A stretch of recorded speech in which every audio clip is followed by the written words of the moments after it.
The Nexus Project. Without question, this is the most significant scientific endeavor in galactic history, representing the penultimate achievement of the Elden intellect.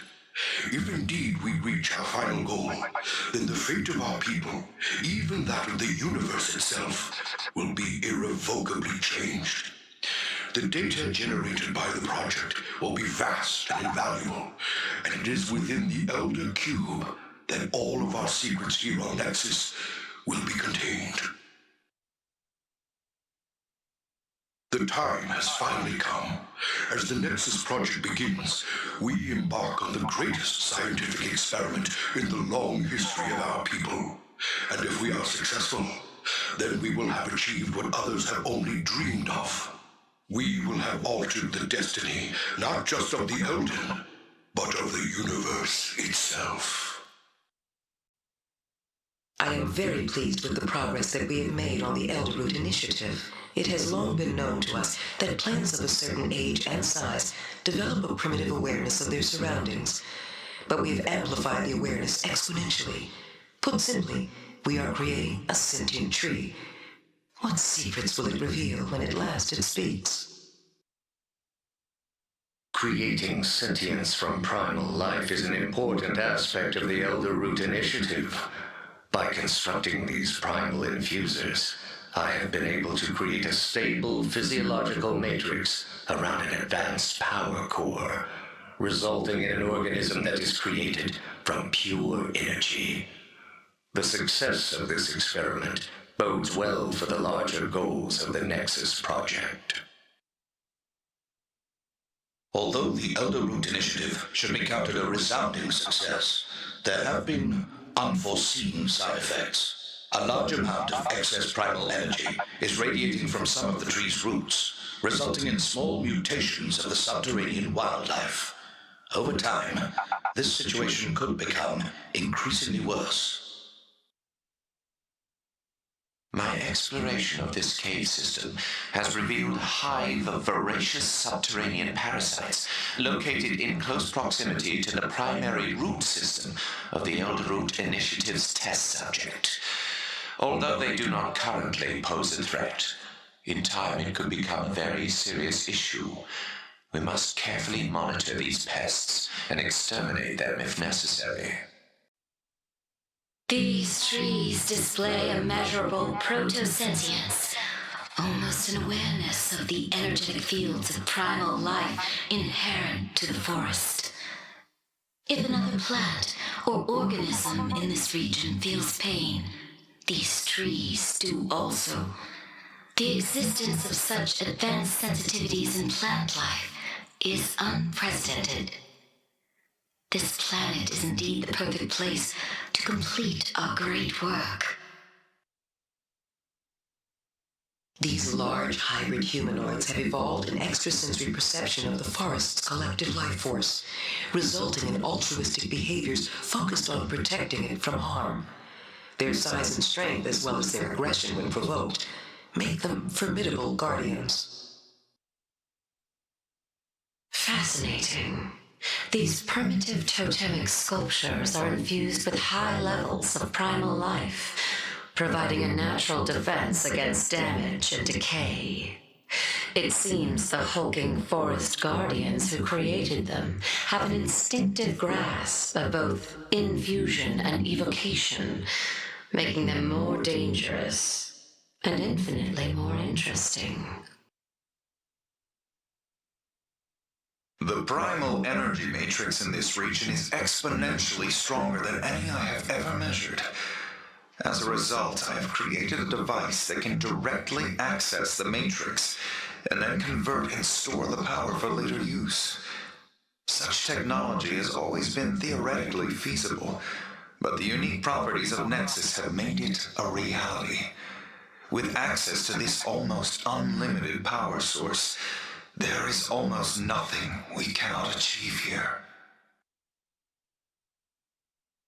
I have observed these flying insects for quite some time, and I have been very impressed with their intelligence and advanced communal behaviors. They are also unbelievably aggressive, and none more than their formidable queen. I have seen more than one unsuspecting predator fall prey to her deadly sting. So exhilarating. Along with my recent focus on developing augmentation technology, I have also been experimenting with the advanced cloning techniques developed by the progenitors. By extracting an organism's primal pattern, it is possible to create unlimited biological duplicates, which can then be significantly enhanced using augmentation. Applications. Rapidly creating a powerful military force would be the most obvious. This facility has been constructed solely for the purpose of producing and storing omniplasm, the nanite-infused liquid that makes augmentation technology possible. From this location, I can directly modify the nanite's algorithms which govern the creation of cybernetic enhancements, providing me with precise control at the molecular level. We approach ever closer to the goals of the project. The caretaker construct created by the makers is extremely impressive, but my observations into its creation have revealed what may be a serious design flaw. Although the size and scope of the project requires that the caretaker's personality architecture support multiple avatars working in concert, it also opens the possibility of fractures in the case of system failure. This could lead to unproductive, even violent competition between the avatars in certain circumstances. The incomparable purity of primal plasmas on Nexus creates a number of interesting possibilities. By harnessing the power of these often volatile substances, I have created a working prototype of the plasmatic cannon.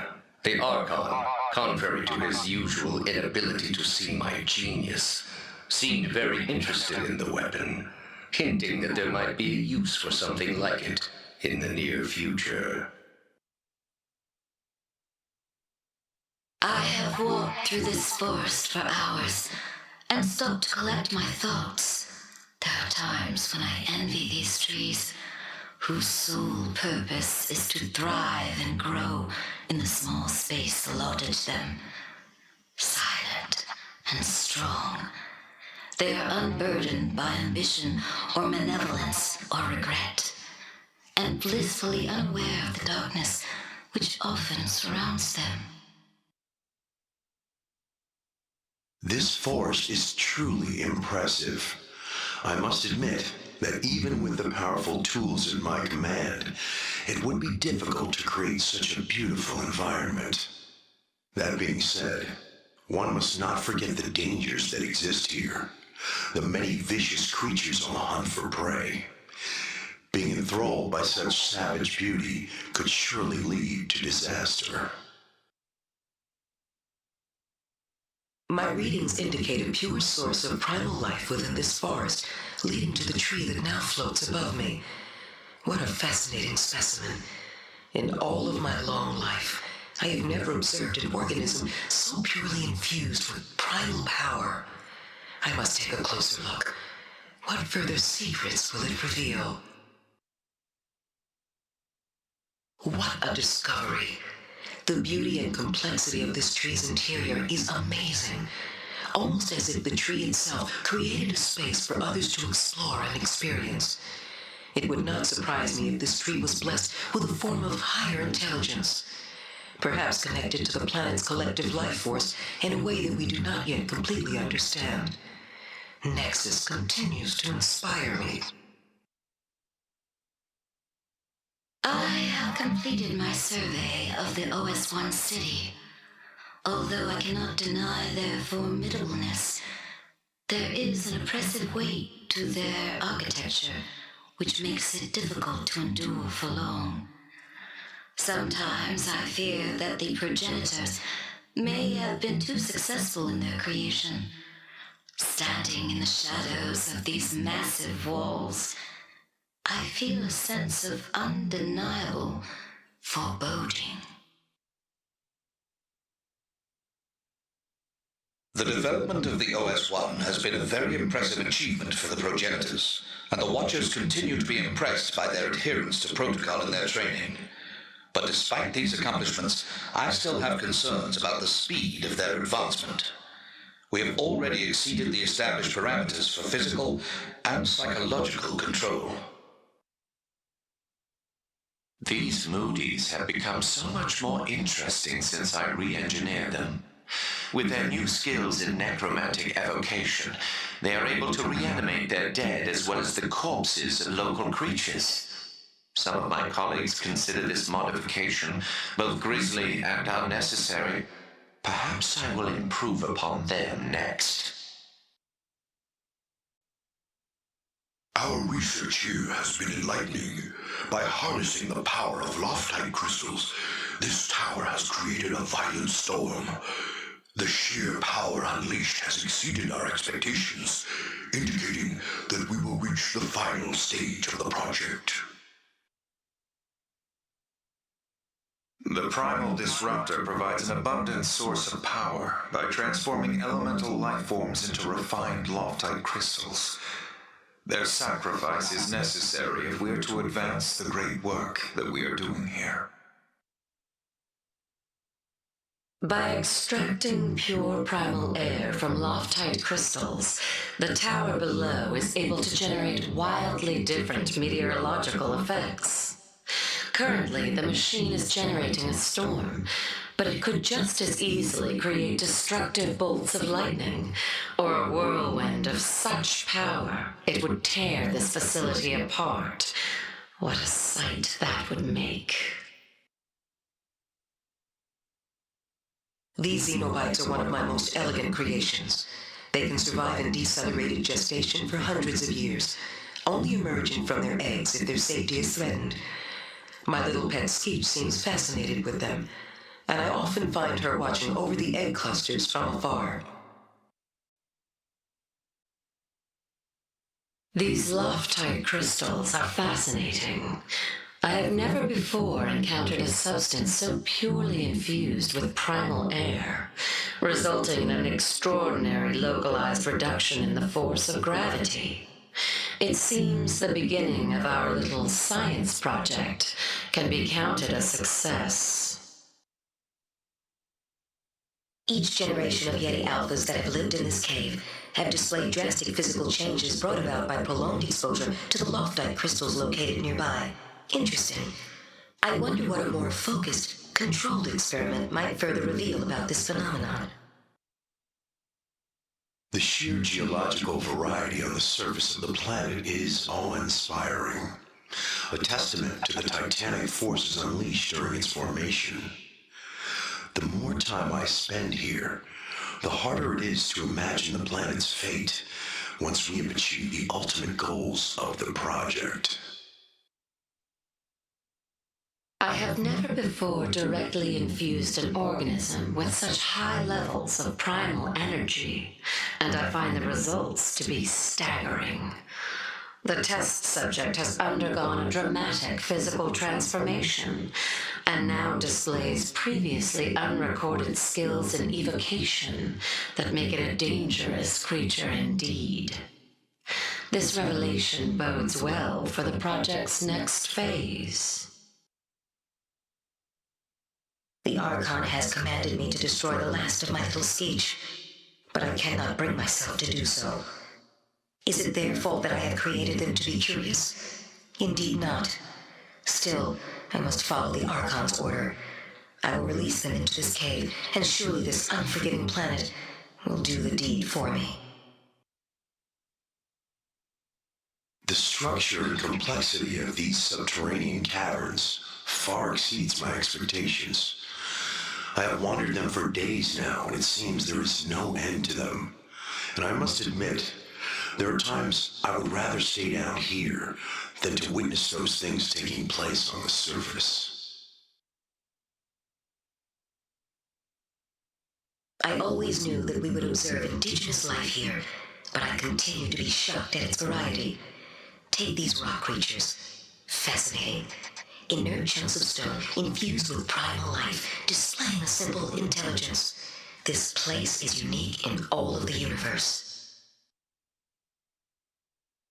These little blue humanoids are perhaps the most annoying life form that I have yet encountered on this planet. On more than one occasion, they have stolen and dismantled my research equipment as I have been surveying these caverns, and they are somehow familiar to me. I know I have seen them somewhere before.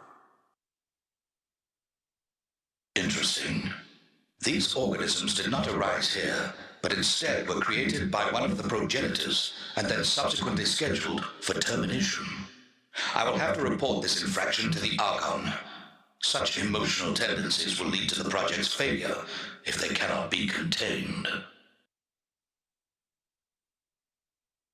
There are times when I gaze down upon the majesty of the planet's surface and wonder at all that we have achieved in so little time. To the uninformed observer, this place would merely appear as an unassuming world at the edge of the galaxy. But only we know the secrets of what lies beneath its placid facade.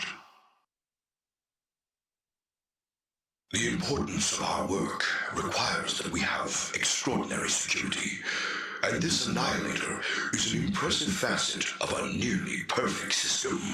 We must ensure that nothing threatens the success of the project, whether from outside the planet or from within. The process of augmentation is an important step for the larger goals of the project.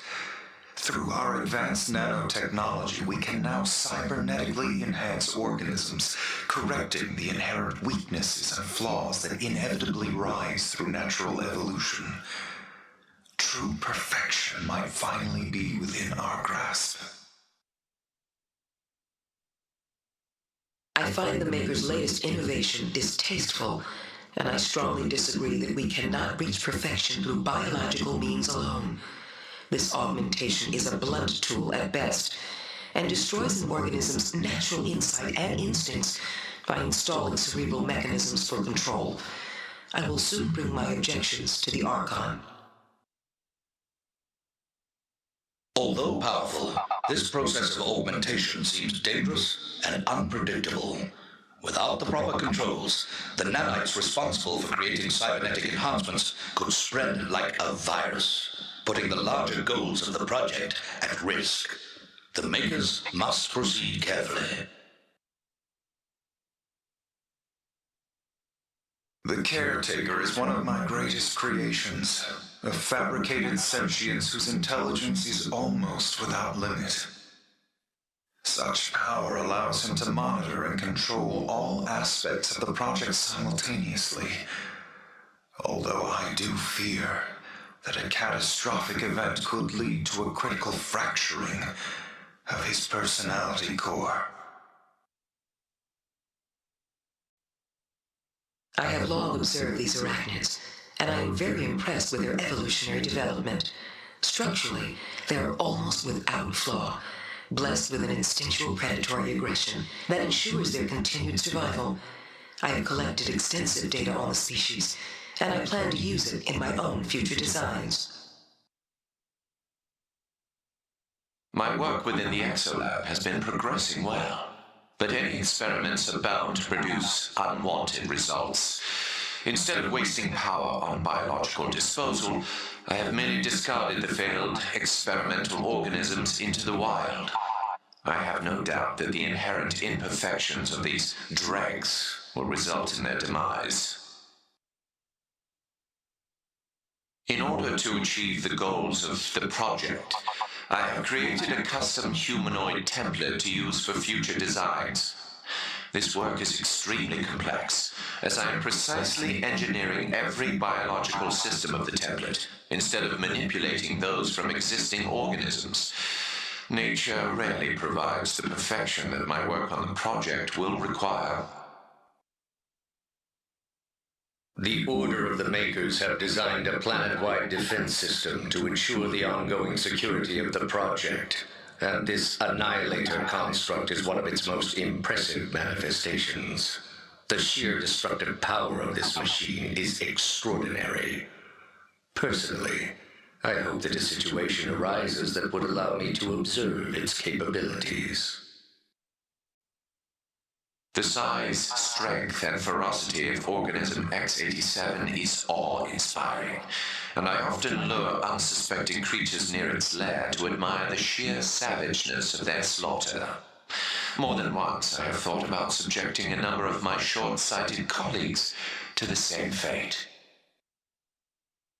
These small bipeds are little more than an annoyance. Their creation of ritual masks, which seem to indicate both mood and social structure, is of little interest to me. But perhaps there are some improvements that I can make upon their base design. Despite the objections of his order, Progenitor Nazrek has made a number of enhancements to these so-called moodies. Certain individuals now display an inherent skill in evocation, allowing them to reanimate their dead.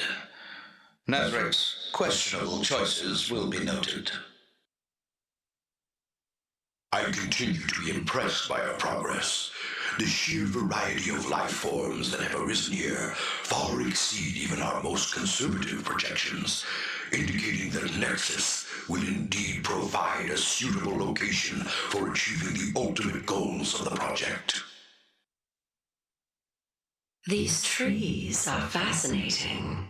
My analysis indicates that they are infused with extremely high levels of primal air, resulting in their elevated status.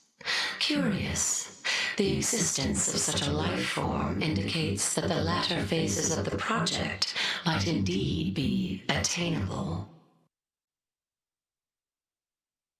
This mineral is unlike anything I have ever encountered. Heavily infused with primal life, it appears to accelerate physiological systems, resulting in enhanced traits like increased stamina and faster reflexes. I must remember this. Such a substance presents interesting possibilities. A voracious appetite and accelerated reproductive cycle makes these insects a dangerous threat to any ecosystem. I have been tempted to breach protocol and unleash them myself, just to see the resultant chaos, but the danger that such an infestation presents outweighs even my own personal desires.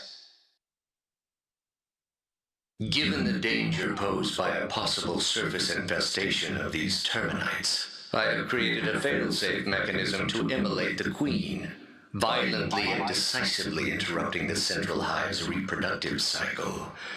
I sincerely hope I have reason to test the system's capability.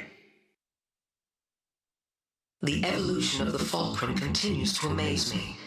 Having released the initial prototypes into the wild after data collection, they were not expected to survive, but instead, they have flourished into a successful, albeit primitive, civilization.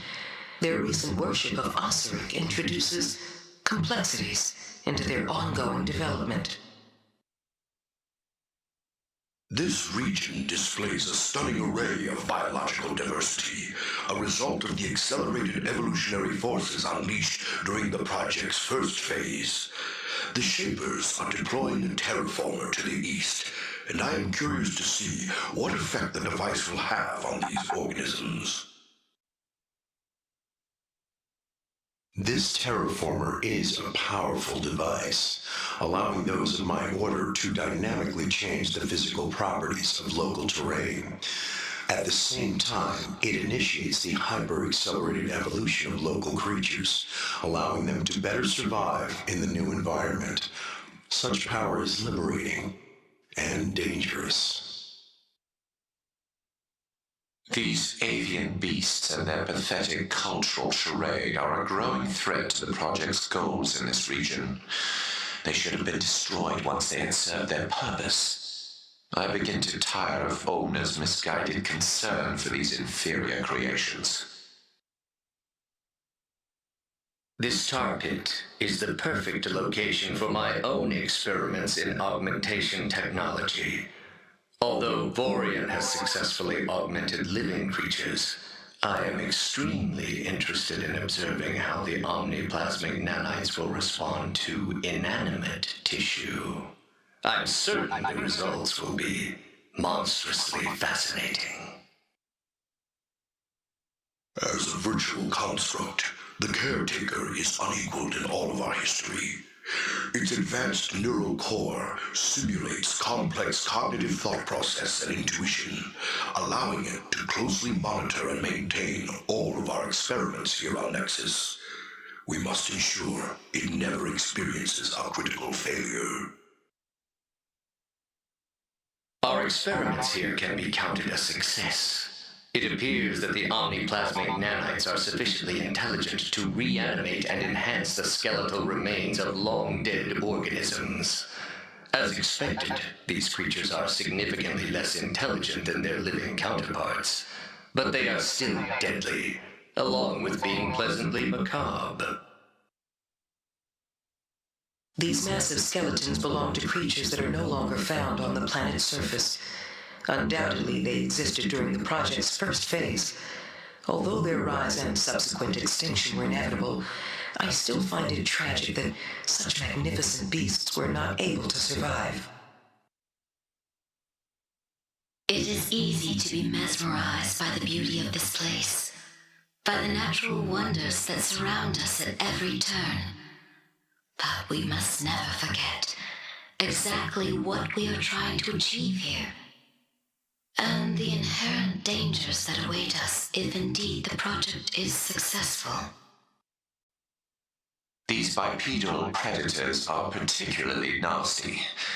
They are highly territorial, unnaturally aggressive, and display coordinated attack behaviors as they stalk their prey.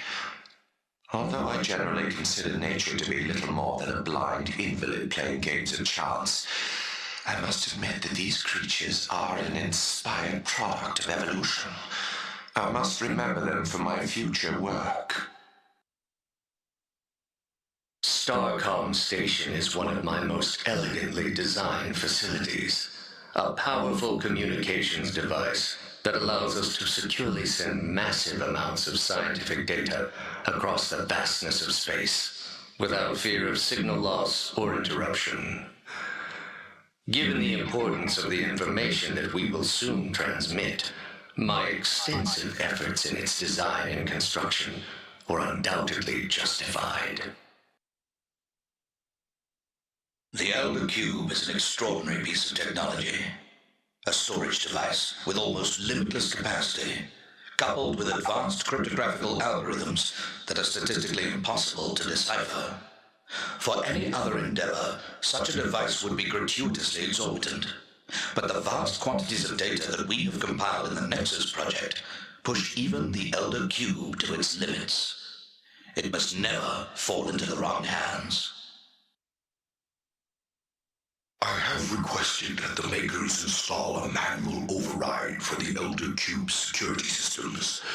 Although such a crude technological solution is rarely necessary, it would be unforgivable if the information which describes our monumental achievement here on Nexus was rendered completely inaccessible due to an unforeseen catastrophic event. I am very satisfied with the outcome of my most recent creation, a plant animal hybrid with highly specialized environmental camouflage. The beast lures its prey by appearing as a flowering plant, and then bursts from the ground to viciously dispatch it. Although this creature has little relevance to the greater project here on Nexus, I often come here to admire the elegant brutality of its design. My initial experiments with nanotechnological enhancement have been extremely promising. I see almost unlimited potential in this technology, if indeed I am able to harness its power. I must work harder. This creature is an early, imperfect manifestation of the process. The Pell have begun to display irregularities, no doubt caused by prolonged exposure during the project's first phase. Certain individuals are now molecularly attuned to specific primal energies, resulting in behavioral aberrations not unlike religious fervor. Although they are still very capable servants, I fear that they have undergone an irrevocable transformation. The geological characteristics of this region are very interesting. Subterranean scans reveal numerous reservoirs of primal water just beneath the surface, often resulting in explosive geysers that burst forth from the ground. Such phenomena are to be expected given the inherent instability of the substance, but the Pels, sadly, have begun to view them as something more divine. I've read the reports concerning the Pel's recent behavioral transformation, but I had not realized the true impact of the changes until I saw this building that they recently constructed without our knowledge. I can only describe it as some kind of religious temple, devoted to some undefined aquatic deity that a number of them have begun to worship. I have been assured that this does not represent a threat to the success of the project, but I personally find their strange devolution a point of concern. I believe that I have finally developed a stable process for biomechanical improvement. I call it augmentation.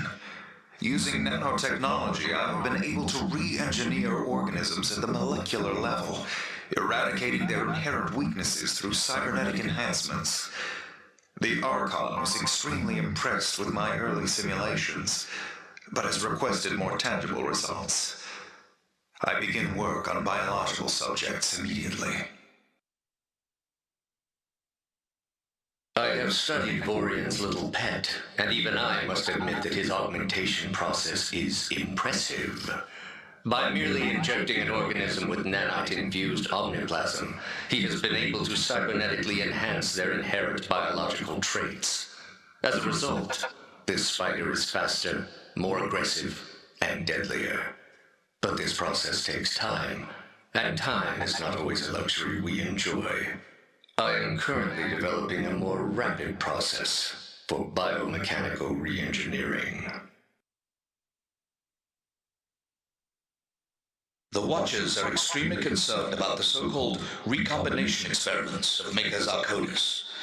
Not only do they display a blatant disregard for scientific principle and protocol, but I personally feel as if they are motivated by a growing sense of inferiority that Arconis feels in relation to Maker Vorian and his recent successes.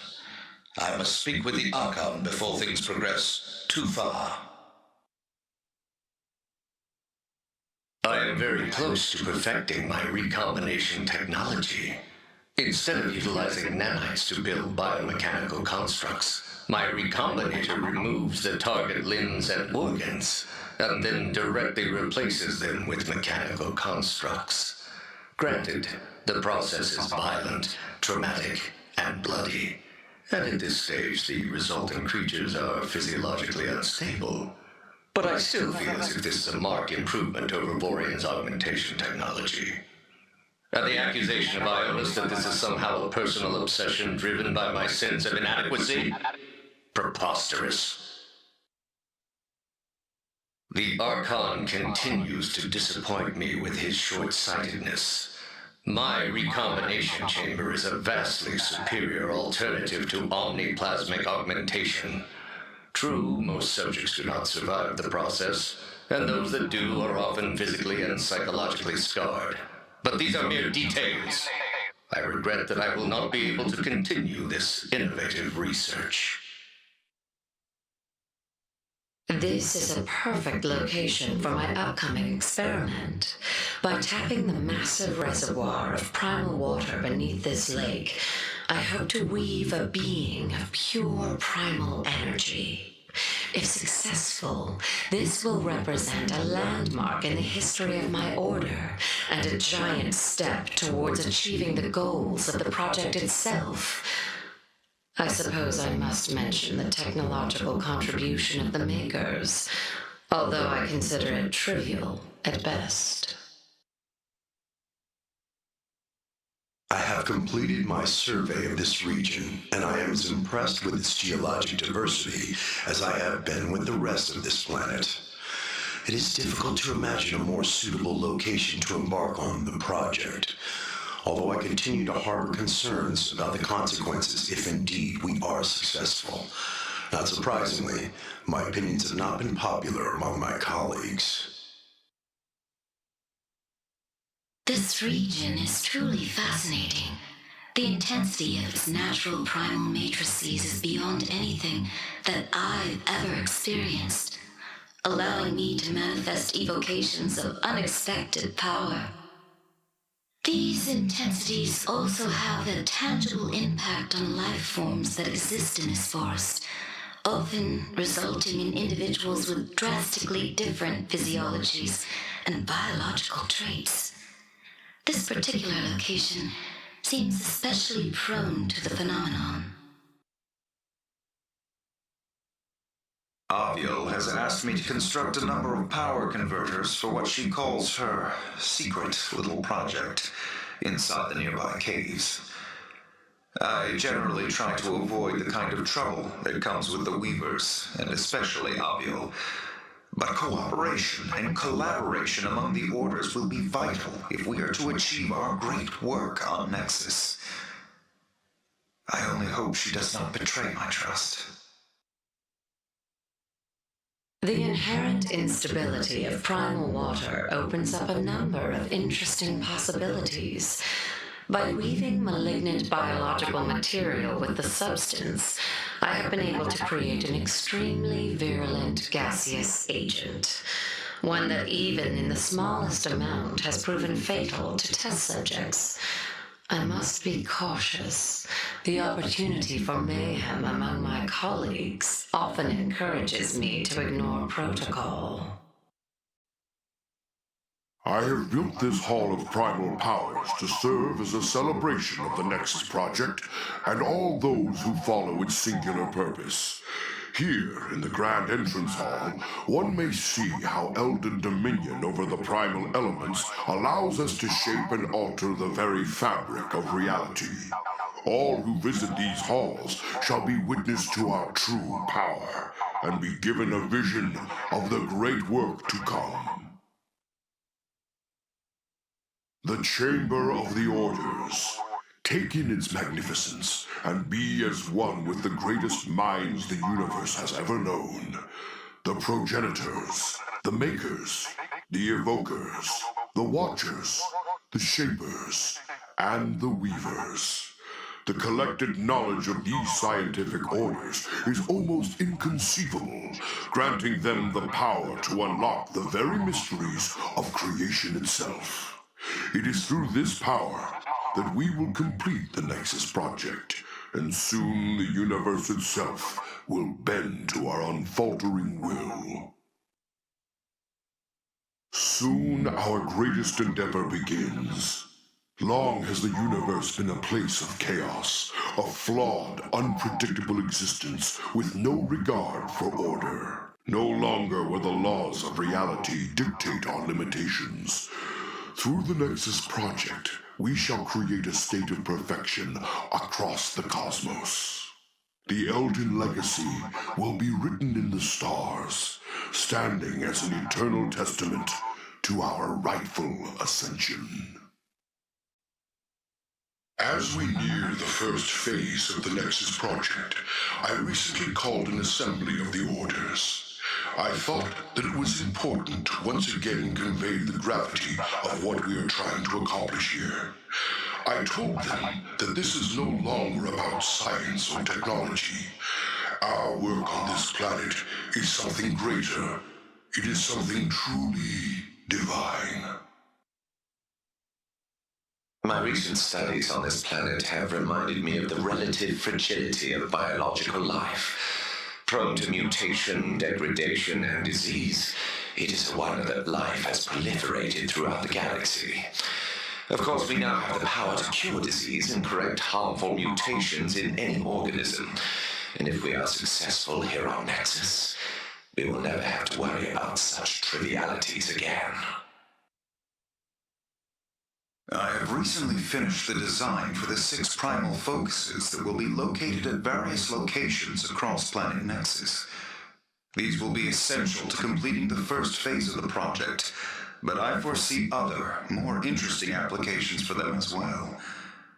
I am not one to sing my own praises, but these devices are some of the most advanced pieces of technology that the Elden have ever created.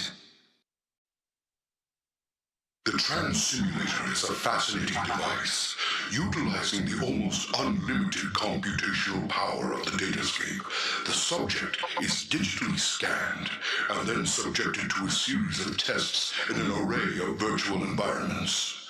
These tests are designed to analyze the subject's physical and mental capabilities in order to prepare them for further experimentation.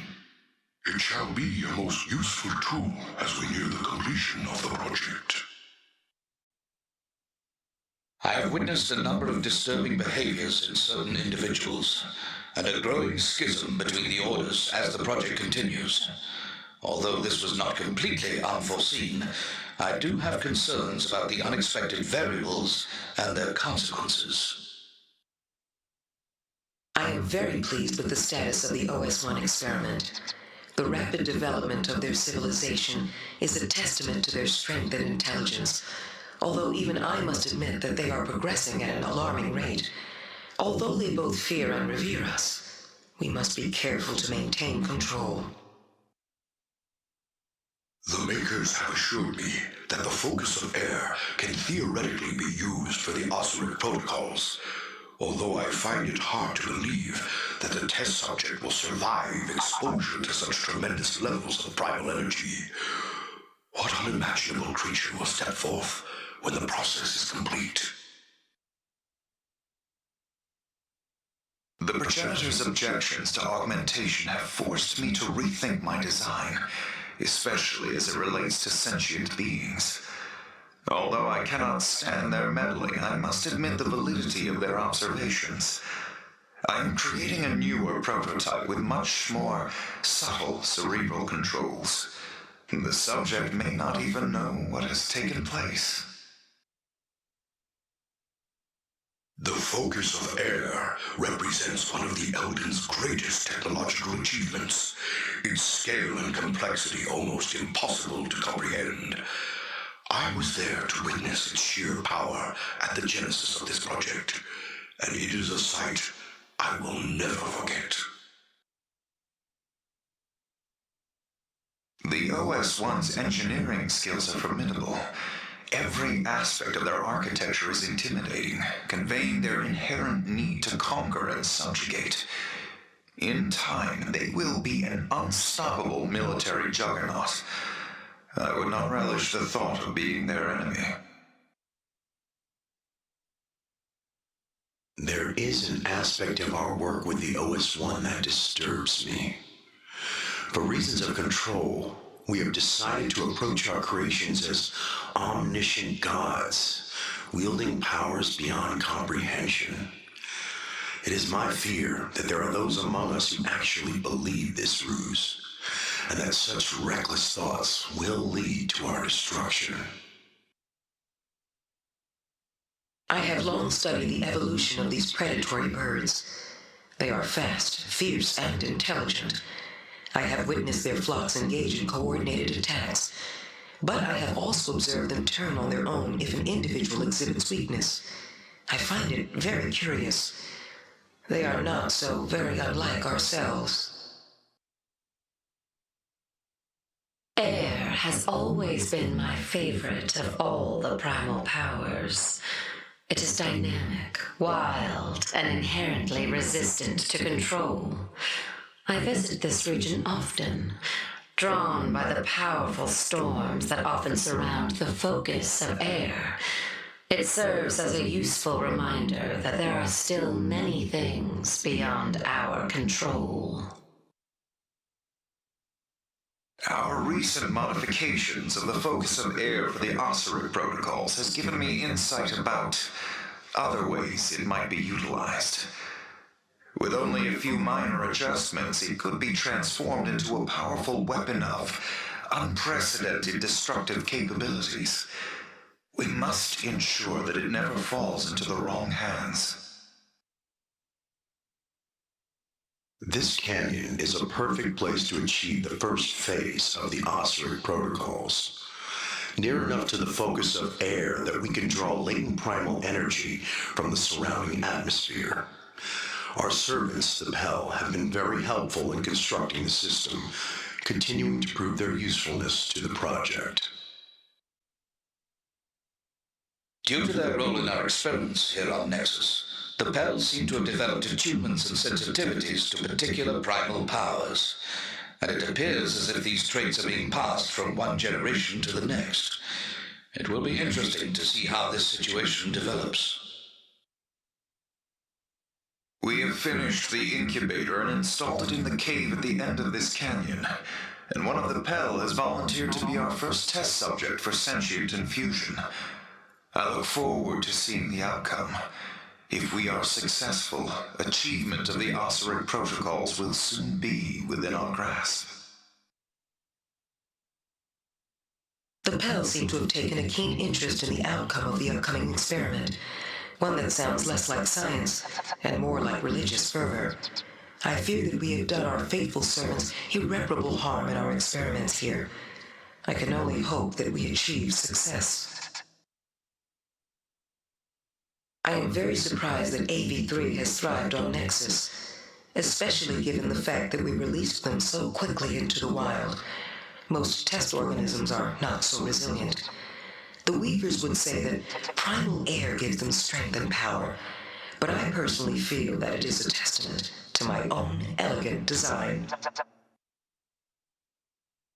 These Fulcrum, as the AV3s have come to call themselves, have developed a fervent religion based upon the worship of their god, Auroria. This is an interesting development, given the origins of each, but I feel as if this relationship, if allowed to continue, might present significant difficulties at some point in the future. Now this is an unexpected surprise. These early AV3 prototypes have survived, and now call themselves the Merg. My records indicate they were scheduled for termination based on defects in their design, but it looks as if they've escaped into the wild and are now subservient to the Fulcrum. Perhaps we have less control here than we truly believe. I find it interesting that the Fulcrum females have been chosen as the voice of their new god, especially given how dominant the males were designed. That being said, the females are far more intelligent and inherently skilled than their male counterparts. This, of course, is not surprising at all. Having repeatedly heard their designation, the OS1s have now begun to call themselves the OSN. They have also begun to exhibit increased brutality and aggression as a result of their training and development. Although these traits are essential to their design, I fear that these tendencies could become unmanageable in the future. The OSN females display impressive skills with infusion and evocation that have evolved far beyond the simple lessons that I have shared with them. One individual created a powerful elixir that allowed her to subjugate inferiors, making them into mindless slaves. Our children are learning far more from us than we expected.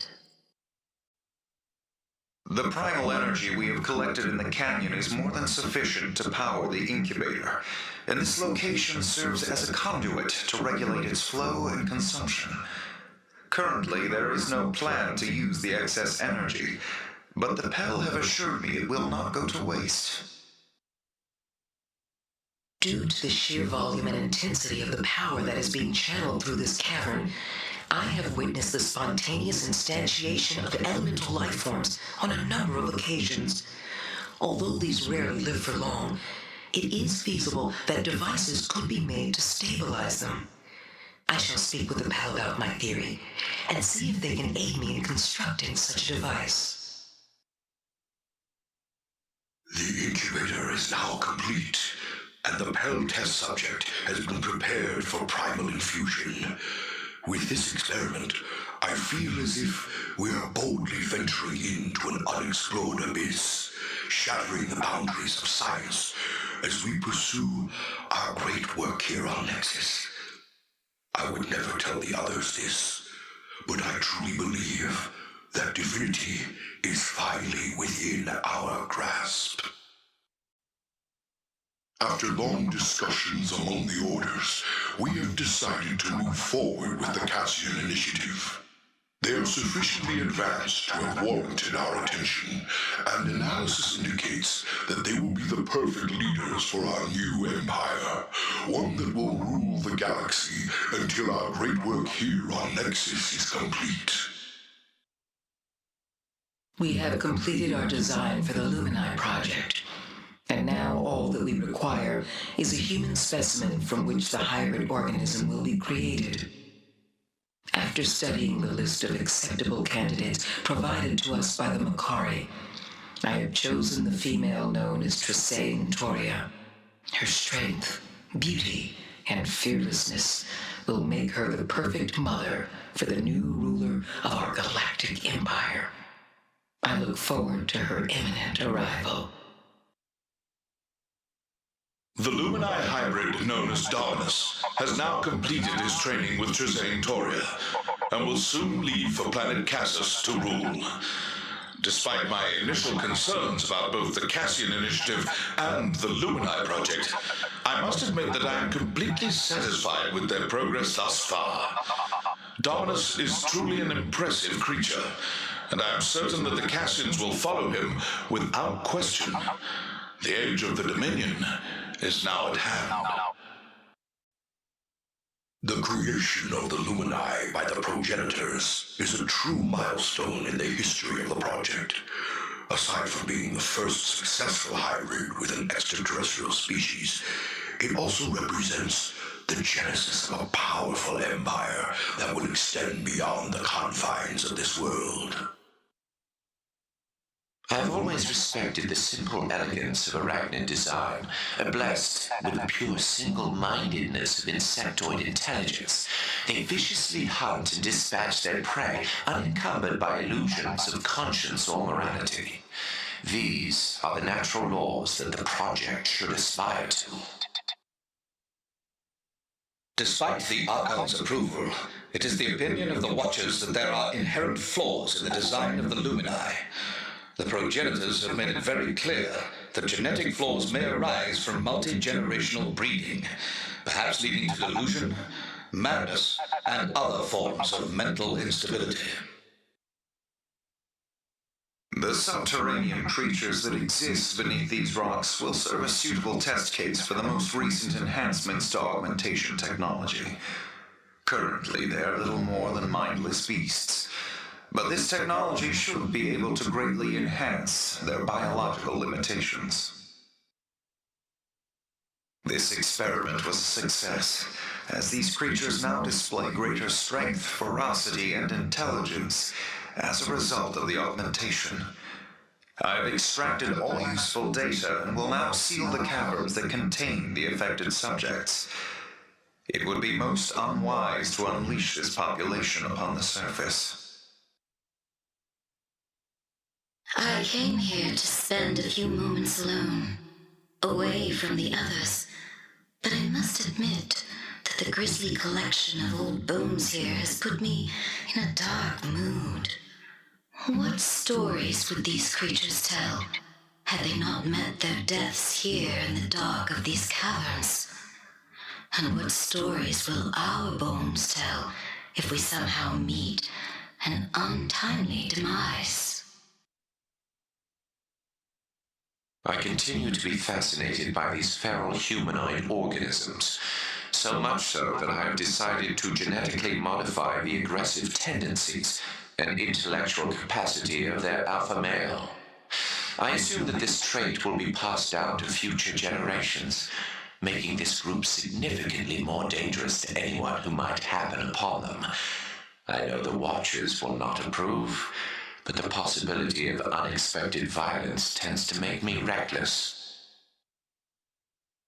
The black volcanic stone in this region is naturally infused with high levels of primal earth and life, resulting in the formation of these elemental creatures. I have decided to install a number of primal focusers in this particular location, assuming that it will result in the creation of a larger and more destructive specimen. Perhaps I will unleash it on the Maker's new augmentation facility to the east. Without any true natural predators, these insects are beginning to spread rapidly throughout this region, and their massive hives serve as a magnificent example of their industriousness and social coordination. Their queens are equally impressive. I have witnessed more than one creature fall victim to their venomous sting. These crystals contain almost pure concentrations of primal life, an interesting anomaly that resulted from the first phase of the project. Given sufficient inherent knowledge and skill, an individual could use these crystals to transform the environment, similar to the technological process employed by our terraformers. Of course, there are currently no such individuals on Nexus beyond ourselves. The spread of Ona's little pet Skeech across the planet is generally infuriating, but I must admit that their latest evolution has me intrigued. It seems their shamans have developed the ability to evoke explosive plasmic mutations using the ground-up bones of sacrificial victims. Now that is the kind of pet that I could appreciate. The Maker's continued efforts to perfect this augmentation technology is disturbing, as if their tiny machines could possibly be an improvement on focused biological design. Perhaps they should visit the OS-1 city to the south. Could their cybernetic monstrosities ever construct such an impressive monument? It appears that my recent modifications to the omniplasmic nanites has not been well received. I amplified aggression protocols, resulting in an exponential increase in hostile behavior. Personally, I feel as if this was an improvement, but the Archon was not amused when one of the augmented test subjects attacked him. Short-sighted buffoon. He has ordered the facility to be sealed indefinitely. As I feared, a number of subjects from the Terminite experiment escaped, and have established a colony directly beneath this power converter. The noxious gases emitted from this hive are both poisonous and corrosive, rendering the unit unusable. Although trivial, this lapse in security and procedure is part of an alarming continuing trend among the orders. Although we have had a number of difficulties in the early phases of the project, I cannot help but still be amazed at the progress we are making towards our ultimate goal. To think that soon we will have the power to perfect nature itself, to correct the mistakes of an inherently flawed universe. The city of Kel Voreth is perhaps the most impressive example of architecture and engineering that the OS-1s have ever produced. Since their creation, they have made rapid technological advancements that exceed even our most conservative estimates. Soon, they will be an unstoppable military force. Without any guidance from the Orders, the OS-1s, who now have taken to calling themselves the OSIN, have begun to transform local predators into powerful armored beasts of war. Although crude and incredibly painful for the creatures, the process is undeniably effective. In a very short time, these OSIN have developed a rich cultural mythology based on significant individuals from their short and colorful history. It is of no surprise that all of them display an innate viciousness and brutality, which in most cases led to a violent demise. Such are the heroes that the OSIN choose to venerate. The Osen's so-called Dark Witches have continued to perfect their arcane disciplines of subjugation, creating an elixir known as Soul Rot to enslave their thralls. After studying this mixture closely, I must admit that it reflects a dangerous level of potency that should be impossible to produce for a race so young. I might pity their victims if I wasn't so thoroughly impressed. These forges are astonishing, achieving levels of heat that rival even some of our own advanced technological equivalents. Because of this, Osen Forge Masters are able to create weapons and armor of unexpected complexity and power. I find this very disturbing, but my concerns to this point have fallen on deaf ears. Although the OS-1 experiment has been an indisputable success, it is the opinion of the Watchers that the situation is disturbingly volatile. Despite our effort to present ourselves as powerful deities to the OS-1s, they have displayed increasing levels of independence and hostility. Coupled with their exponential advancements in technology, I fear that we are quickly approaching a climactic event. I often come here to observe the OS-1s in their ruthless games, facing off against one another to test their skills and savagery. It is quite a spectacle. The roaring crowds, the blood, the intense drama of combatants fighting to the death. It is quite relaxing, really. I cannot think of anything here on Nexus that I enjoy more. We have constructed this facility beneath the OS-1 city in order to better observe their development. The Archon has also requested that I begin advanced designs for their weapons and armor, as well as for devices that will allow them to control our constructs in combat situations. Although this facility is completely secure, I do have concerns about what might happen if they somehow obtain this knowledge before we deem them ready. I have heard rumblings among the OS-1 that they have discovered the secret to forging exonite, and given their recent technological advancements, it just might be true. We must control this situation immediately. If they indeed can manipulate the powerful substance, and if they were to gain access to our facility below, they might create weapons and armor that would make them extremely dangerous and impossible to control. This must never be allowed to happen. Due to its proximity to the focus of water, this region is a study in extremes. Rainstorms are often followed closely by snowfall, with sudden changes in temperature that only the hardiest organisms survive. My concerns for the success of the Hydra's protocols are stronger than ever. These large predators have adapted well to the extreme changes in weather caused by the focus of water, thriving where other organisms have failed. The frozen remains of the giant beast that had previously inhabited this cave serve as a poignant reminder that survival is about more than size or strength. Water is the most difficult of all the primal elements. It is elusive and unpredictable, with an inherent instability that makes it difficult to manipulate. It should therefore come as no surprise that Auroria has been chosen for the Hydra's protocols. She could not possibly be more unstable. It is a great honor to have been chosen as the potentiate for the Hydra's protocols. Of all those who might be worthy, and it is I who the Archon has named.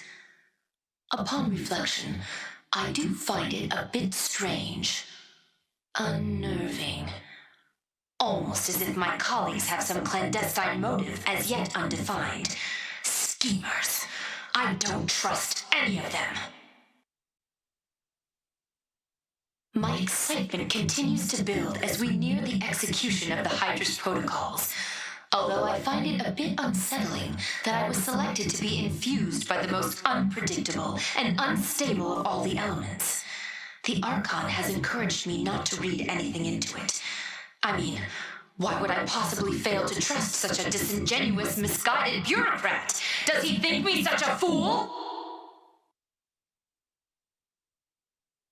We consider ourselves so advanced, yet I find it curious that we name our greatest creations after ancient Elden gods. Osiric, Hydrus. Are we still such fearful little children that we must invoke their names in order to find comfort? Or do we foolishly aspire to unattainable greatness? Neither prospect is especially comforting. Hydrus, goddess of water. Am I the only one amongst us who finds this troubling? Naming our creations after ancient Elden gods? What began as our greatest work of science is slowly becoming something more insidious and dangerous. I must be more cautious. I have heard whispers about my obstructive opinions, and frankly, I begin to fear for my life. Our initial prototype for harnessing primal water must be counted a stunning failure. Unlike similar efforts with primal air, this device was unable to derive a stable matrix from the substance, resulting in a violent reaction that tore it apart. Letting off explosive gouts of steam, the remaining pieces slid unceremoniously into the ice. I have little time.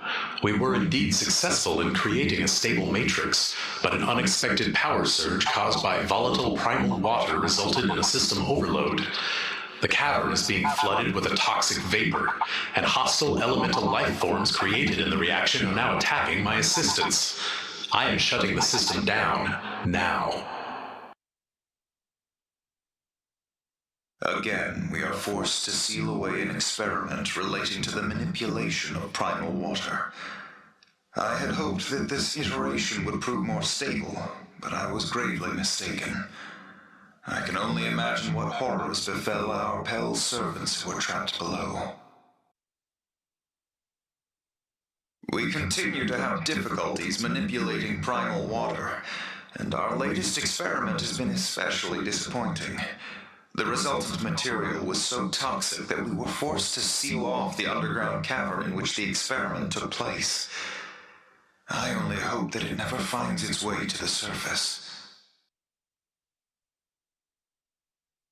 As per the request of the Shavers, I have delivered the terraformer, but a subterranean scan of this region has revealed a massive reservoir of primal water directly beneath it, and I am recommending that the experiment be aborted immediately.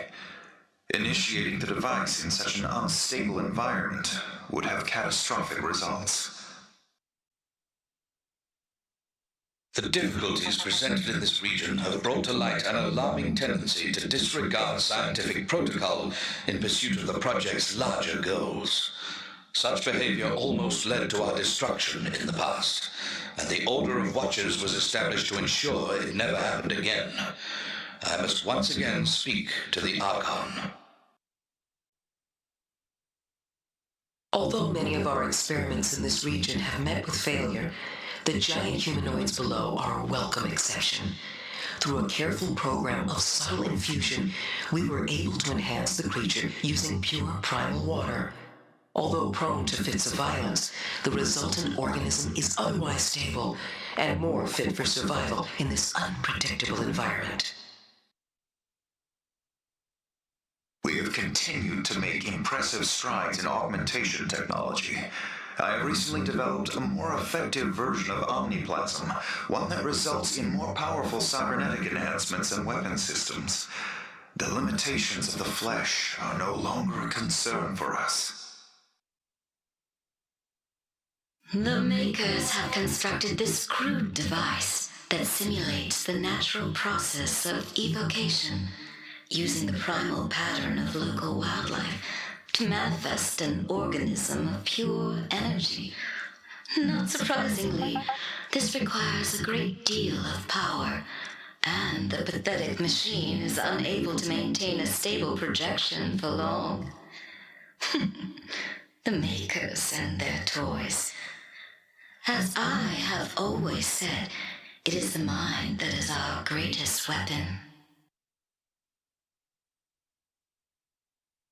Besides being an obvious breach of protocol, Ona's little skeech are by far the most obnoxious organisms I've ever before encountered. I believe I will make enhancements to the females, serving as a poignant reminder for Ona to avoid such infractions in the future. I am furious. My beautiful little skeech females horribly twisted into these monstrous abominations. I have studied the nature of the change, and I know that Nazarick was responsible. The insolence. If he thinks I will stand for this, he is sorely mistaken.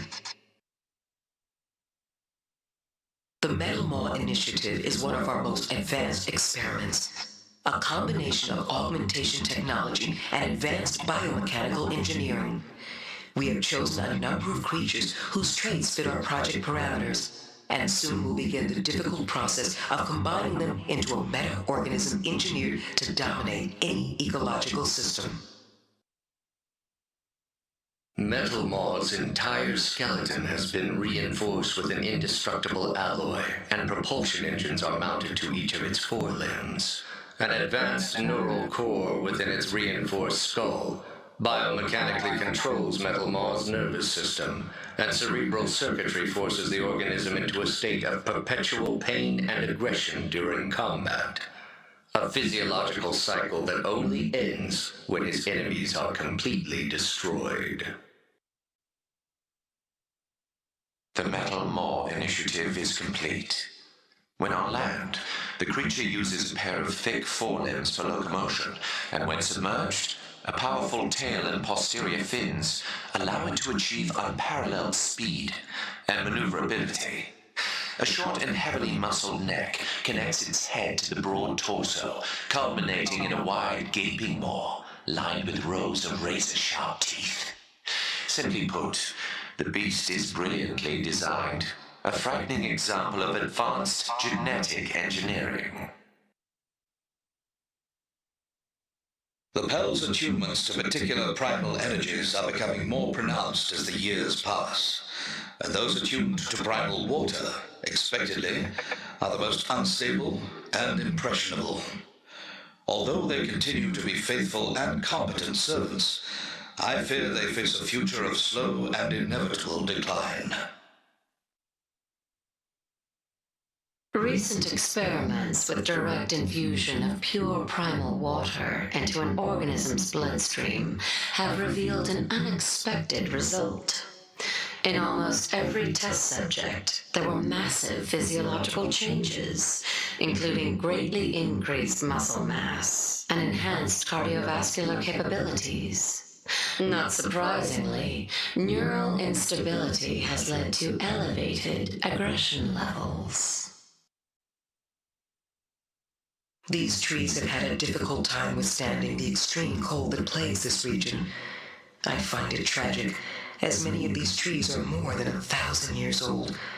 But the rigors of the project do not allow me time to intervene. I can only hope they will find a way to survive. Readings indicate an intricate network of primal water flows just beneath the ice in this region, exacerbating the already turbulent weather caused by the focus itself. One of those flows draws very near to the surface directly beneath this location. One need only to break through a few feet of ice in order to access an almost pure source of the volatile substance. There is a dangerous sort of beauty to this region, with its formidable towering walls of ice and violent swirling snowstorms. Scientifically, these things can be explained away through their nearness to the focus of water, but personally, I feel as if they stand as a grim warning about the dangerous experiment that we are about to engage in. As we near the execution of the Hydra's protocols, I must admit that I have grave concerns about the selection of Uria. Although the evokers are generally obtuse and unpredictable, Uria's particular instabilities are extreme. I understand she was chosen for exactly this reason, but I fear that something terrible is on the horizon. It is only hours before I am to make my final transformation. I can feel the others looking at me all the time. Is it pity? Fear? No, wait. I know. It's jealousy. They covet the honor for which I have been chosen. Well, I don't blame them. Who wouldn't want to become as a god? It's such a great burden. And a terrible god I shall be. I will destroy them all! Power levels for the focus of water appear stable. Initiating primal matrix. Commencing Hydra's protocols in 5, 4, 3, 2, 1. Infusion process initiated. Cellular transformation in process. Subject's vitals are normal. Wait. We are seeing a psychological fluctuation, attempting to normalize. Normalization failing. Oh no. Primal matrix deteriorating. System overload is imminent. Subject is... by the gods of Arias. Run!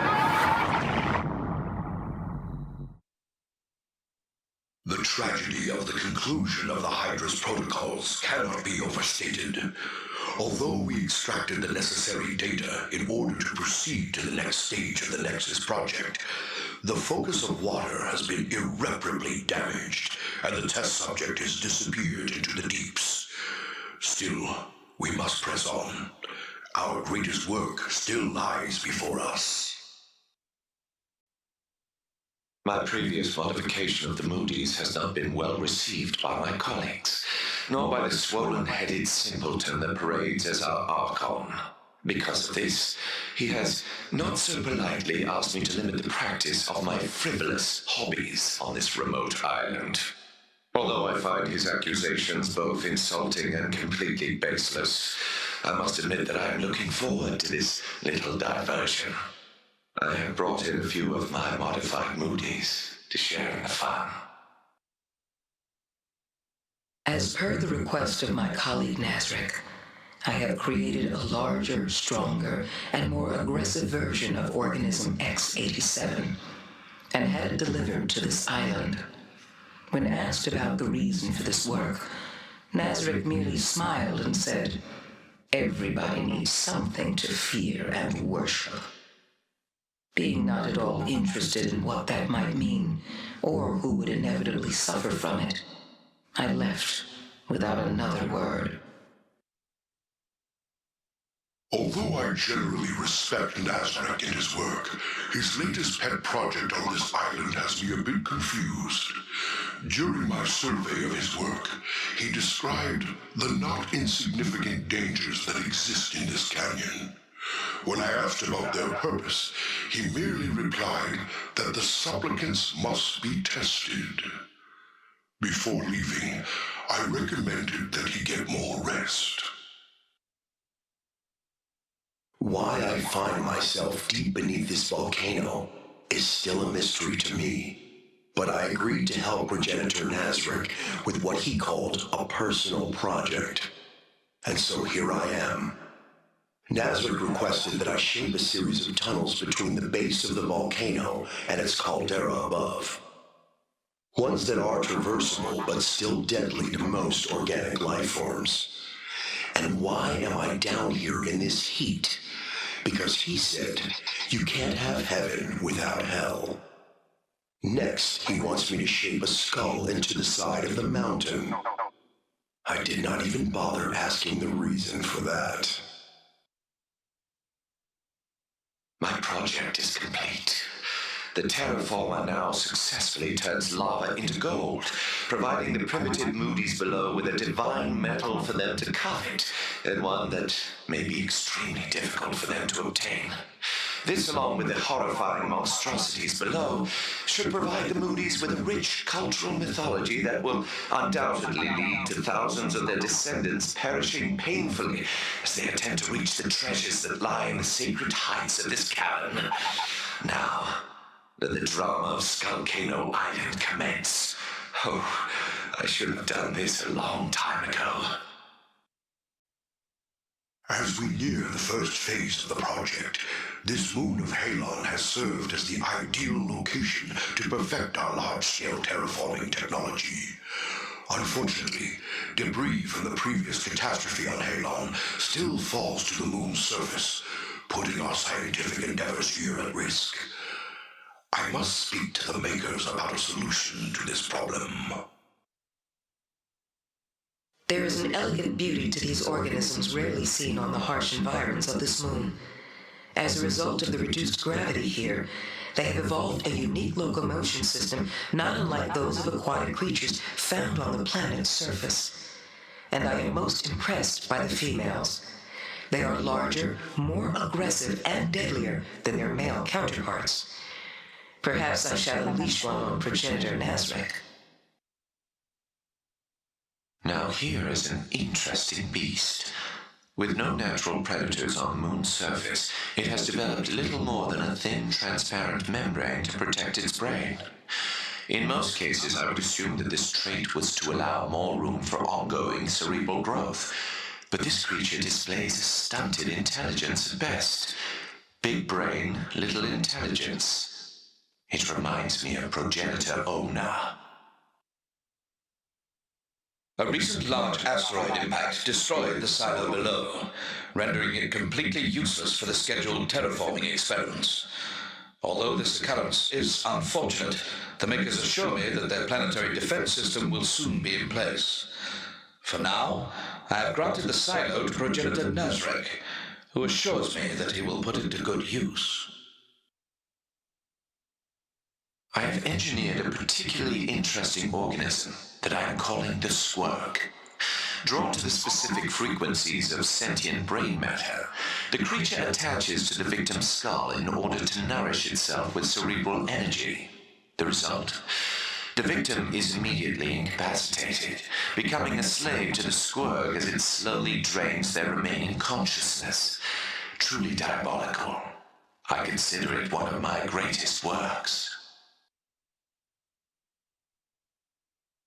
In response to the Archon's request, I have started to design a system that will protect this moon from future asteroid collisions.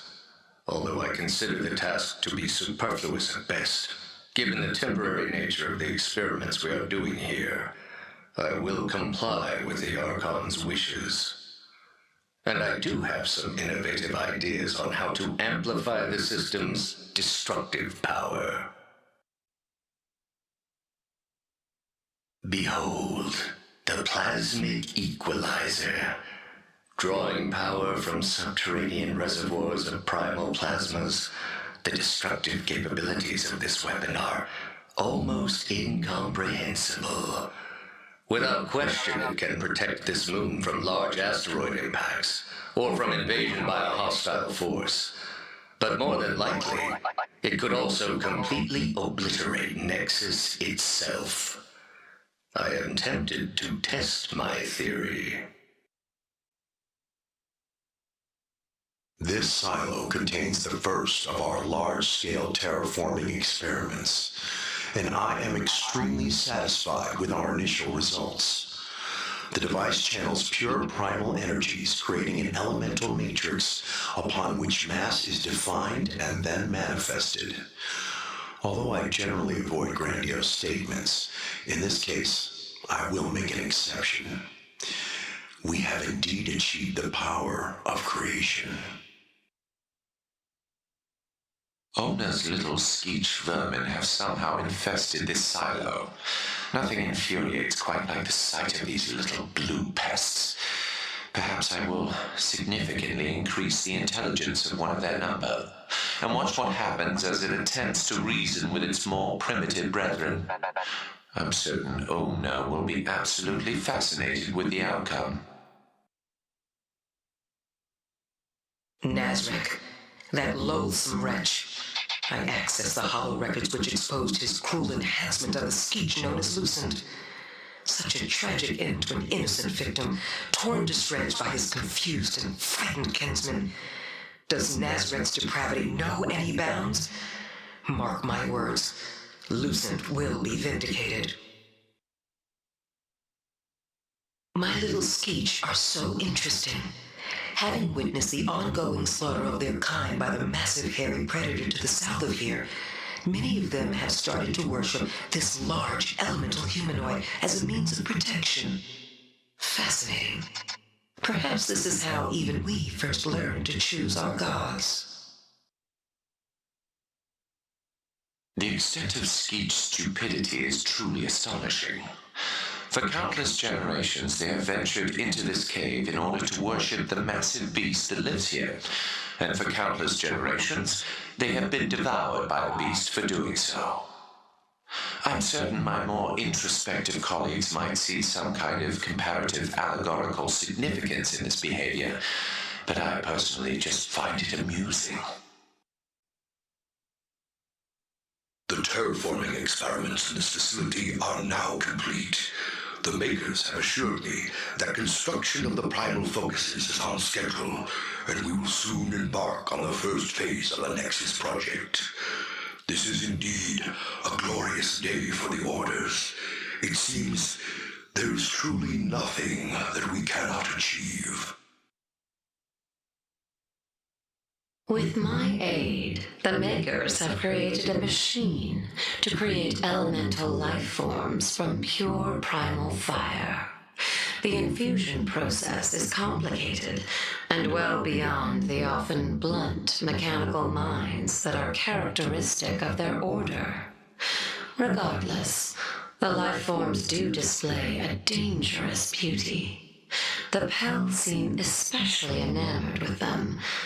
Perhaps I will share the secrets of their making with our simple servants. The recent malfunction of the prototype terraformer has resulted in an interesting geologic anomaly. As the device no longer rotates, the balance of the primal matrix is no longer maintained. The result? A small crystalline outgrowth on the ground beneath this actuator. Despite my reservations, the Shapers have requested that I leave the device on, as they are interested in the long-term results of this situation. I am furious about the recent decision to allow the continued operation of this malfunctioning terraformer. Its very existence is a disgrace to our order. I know it was Vorian who acquiesced to the Shaper's request so that they could observe the long-term effects of this stationary actuator. Fools! Perhaps I shall throw them all into these volcanic pools so they can more closely observe the results of this defect. I have constructed an early prototype of an AI construct I am calling the Caretaker. Early tests of its capabilities have been successful, although a number of glitches in its neural architecture often result in systemic network fractures. Despite these setbacks, the Pel have become very interested in the Caretaker, and I often find them interacting with his various nodes. Given the injustices that have been visited upon my poor beloved Skeech, I have built this secret facility in order to improve their chances for survival. As part of this process, I have re-engineered these xenobites to serve as their pets and protectors, increasing their strength and aggressiveness. Perhaps this will deter future meddling by my sociopathic colleague, who, for now, will remain unnamed. Insisting it was imperative to project security, my Pel assistant has installed a laser defense system throughout the labs. Although such measures would be generally ineffective against my demented nemesis, I found it to be a noble sentiment, and told my assistant to proceed. It appears that he has developed a certain fondness for the Skeech, and, like myself, wants to protect them against future harm. My work on the Skeech is now complete. Although they are still very much the curious and delightful little creatures that I first created, they have now been enhanced with increased size, stamina, and ferocity, as well as a number of physiological enhancements that allow them to survive the cold vacuum of space. The next time a certain individual attempts to improve them, he may be in for an unpleasant surprise. We are currently experiencing difficulties with the Nexus Project, and I will soon be leaving for the surface. In my absence, I have directed my assistant to begin production of these new skeech immediately. I'm certain he will do so without interruption until I return. With the recent arrival of the Cassian Tressane Toria, the Lumini project can now officially commence. Although we have not yet recorded her primal pattern, my preliminary analysis of her physiological data is extremely encouraging. She is an extraordinary human specimen, and will serve as the perfect template for our human-Elden hybrid. I only hope that her spiritedness will not become an obstruction that results in her death. The recent destruction of the Cassian vessel was tragic, although completely necessary for the ongoing security of the project. It was made abundantly clear to the humans that they were never to attempt escape from Nexus, and that such an attempt would result in severe consequences. In hindsight, we may have considered disabling their ship, but the event should serve as a poignant example for those who remain. We have tasked the Pell with overseeing Tressane Toria and her servants while the progenitors work on creating the Lumini hybrid. Although I am certain that the Pell will serve us loyally, as they always have, their interest in Toria has become an intense adoration that I personally find distasteful.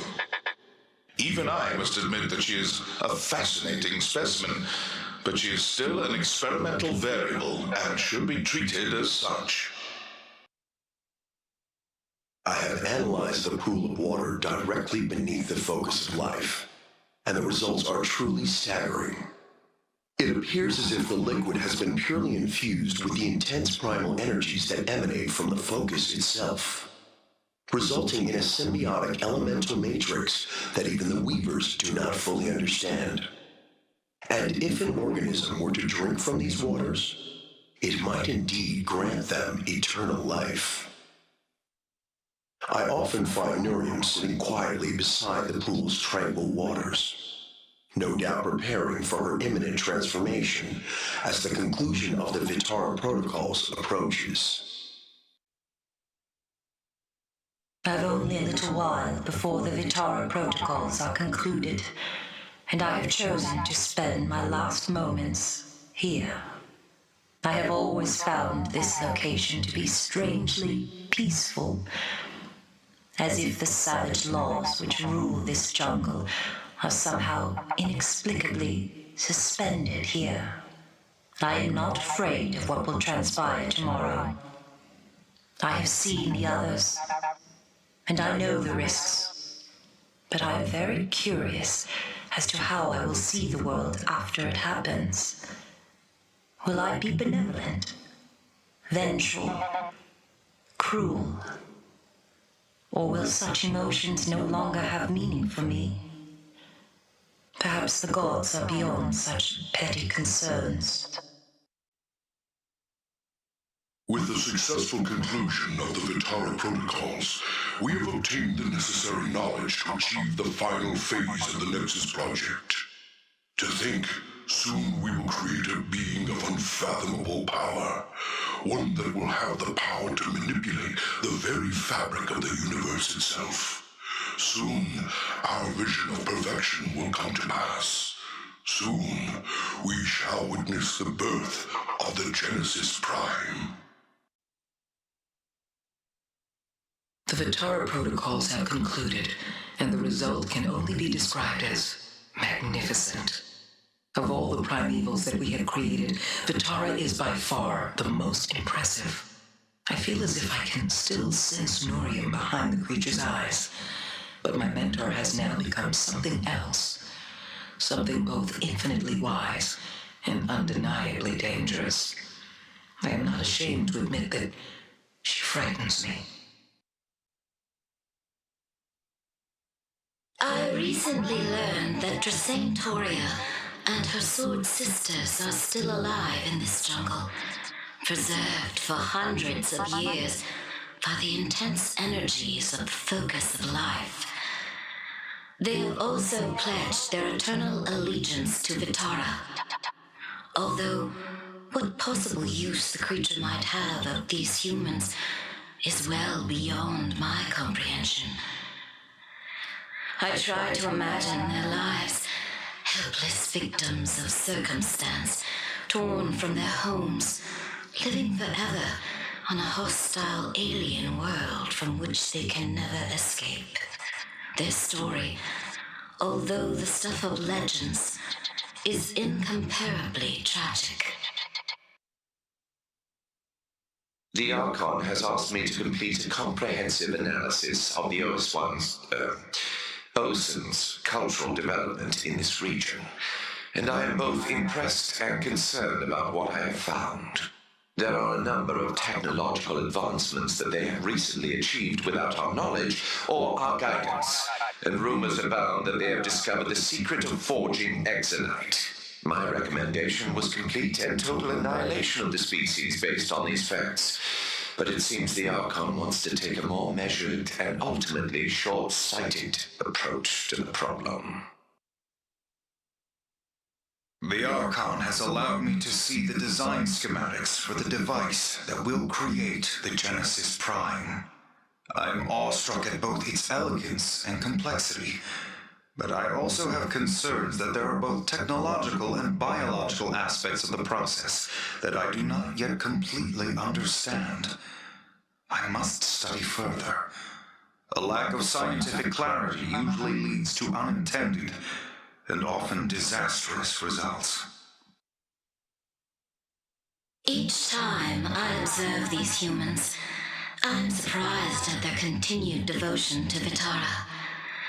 As a species, their need for something to worship defines them, which of course is why they were selected in the first place.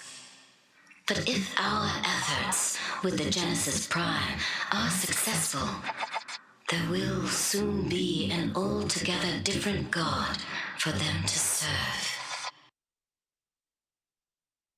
I am delighted to have discovered another specimen of this extraordinary tree. There is really nothing like it on this planet.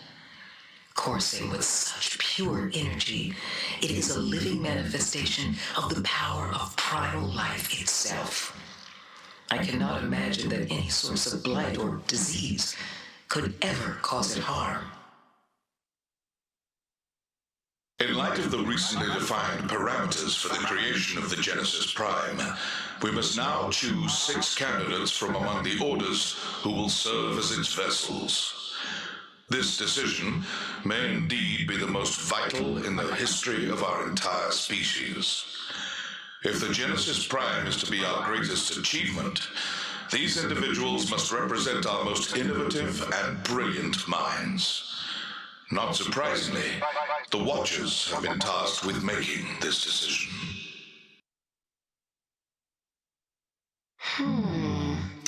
These elemental creatures have developed an unusual interest in one of their own kind. A powerful individual that lives beneath the waters. In most organisms, I would not find such behavior anomalous, but I generally consider elementals to be primitive life forms at best. That these should display such advanced societal behaviors makes them special and pleasantly dangerous.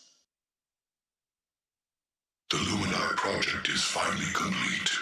By extracting the primal pattern of the human Sanctoria and combining it with my own, we have created a completely unique hybrid that represents the best parts of both species.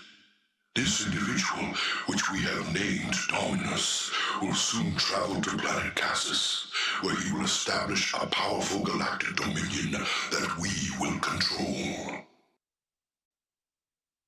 The Elden and the infernal machines. Why I agreed to the Pel's request to record my thoughts on these datacubes, I will never know.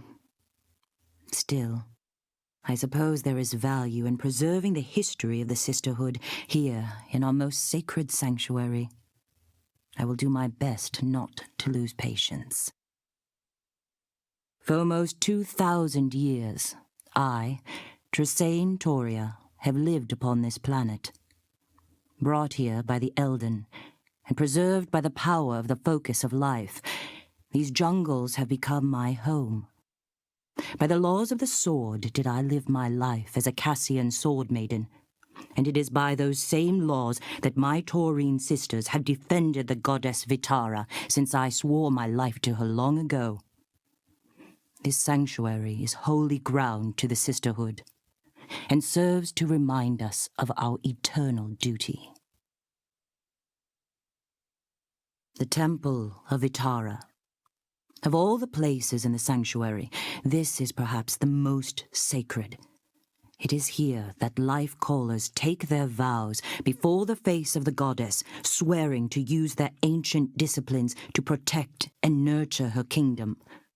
Because of this, no open fire has ever burned within the walls of the temple, as fire is an uncontrollable force which maims and consumes life.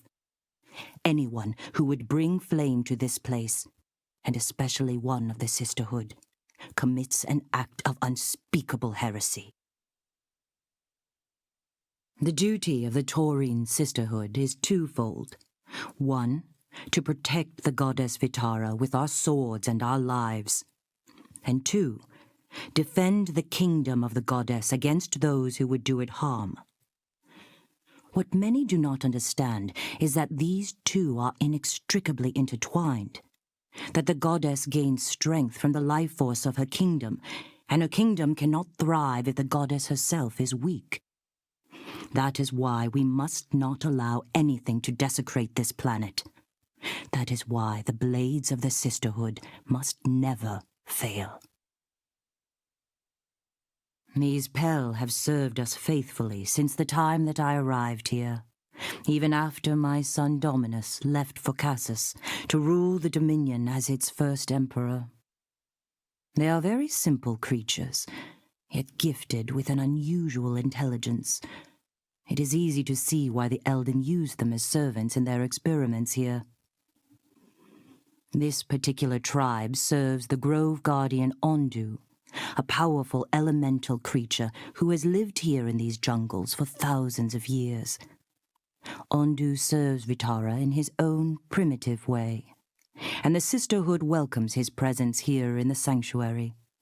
For my part, I sleep better knowing he watches over it. I dared not think what might happen if something were to befall him. Here, in the sanctuary's inner sanctum, lies the very sword that I plunged into Vitara's eternal heart so long ago. I was young and foolish. I did not know the true power of the beast against which I had set my blade.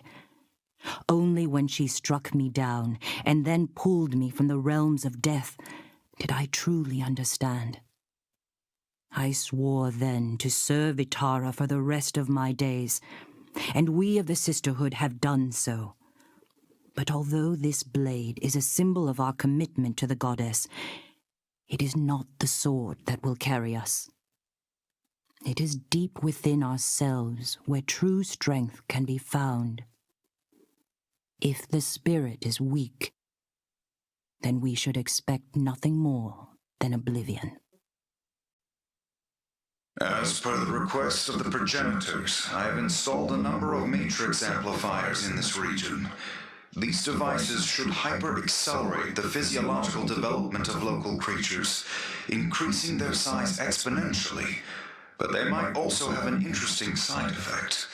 As the strength and density of the life matrix increases, the primal patterns of nearby organisms could hypothetically be imprinted as well, resulting in spectral echoes that would persist long after the organisms themselves had perished. I have much to consider. The Archon has mentioned that I may be one of the 6 vessels chosen for the creation of the Genesis Prime. Although I cannot deny a certain fear about the process itself, it is greatly outweighed by the anticipation of what might follow. Just think of what we could accomplish with such incomprehensible power. I would have no choice but to accept. These megadroids, although relatively primitive, seem to have been engineered to survive even the most catastrophic damage. Take this one, for example. It was destroyed centuries ago, but its archaically designed neural processor is still functioning at an almost imperceptible level, allowing it to influence or control less advanced machines. I suppose I should be impressed with their durability, but I can't look at these pathetic, rusting hulks and feel anything but disgust and disdain. This spider represents a landmark in the development of augmentation technology. I released an augmented organism into its lair, which it immediately attacked and then partially consumed. Within minutes, the nanites from the victim began augmenting the spider, reprogramming themselves based on the biological traits of their new host. Not unlike certain biological viruses, these nanites have, in effect, become immortal. Much to my surprise, I recently discovered this tribe of humanoids living upon these arid wastes. An analysis of their physiology shows that they share numerous traits with Nazareth's humanoid template, although high levels of biological mutation within the group would seem to indicate that these individuals are descended from early failed prototypes. I find them piteous in a way. Primitive, savage, and brutal, these dregs have never known anything but rejection and pain. In light of the imminent conclusion of the Nexus Project, I have requested that my name be taken off the list of potential vessels for the Genesis Prime, as I have been directly responsible for constructing the device that will make its creation possible. It seems illogical that anyone but myself should operate the device when the time comes. The Archon vehemently attempted to change my opinion, and told me repeatedly that I was the greatest mind in the history of my order, and thus deserving of the honor. But in the end, he could not disagree with the rationality of my argument. Finally, my achievements have been recognized. Today, the Archon asked me if I was interested in being one of the vessels for the Genesis Prime. Perhaps my opinion of him has been incorrect.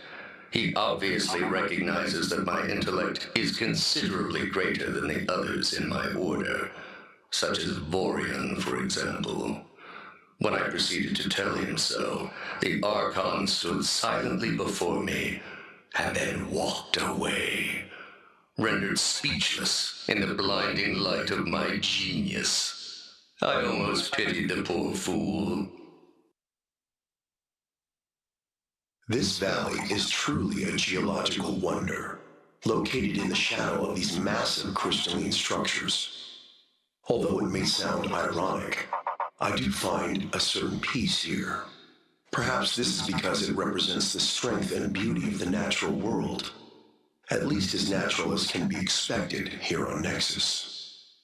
Before coming here, I was informed by the Archon that I will not be one of the 6. And it appears that none of my colleagues in the Order of the Shapers will be selected either.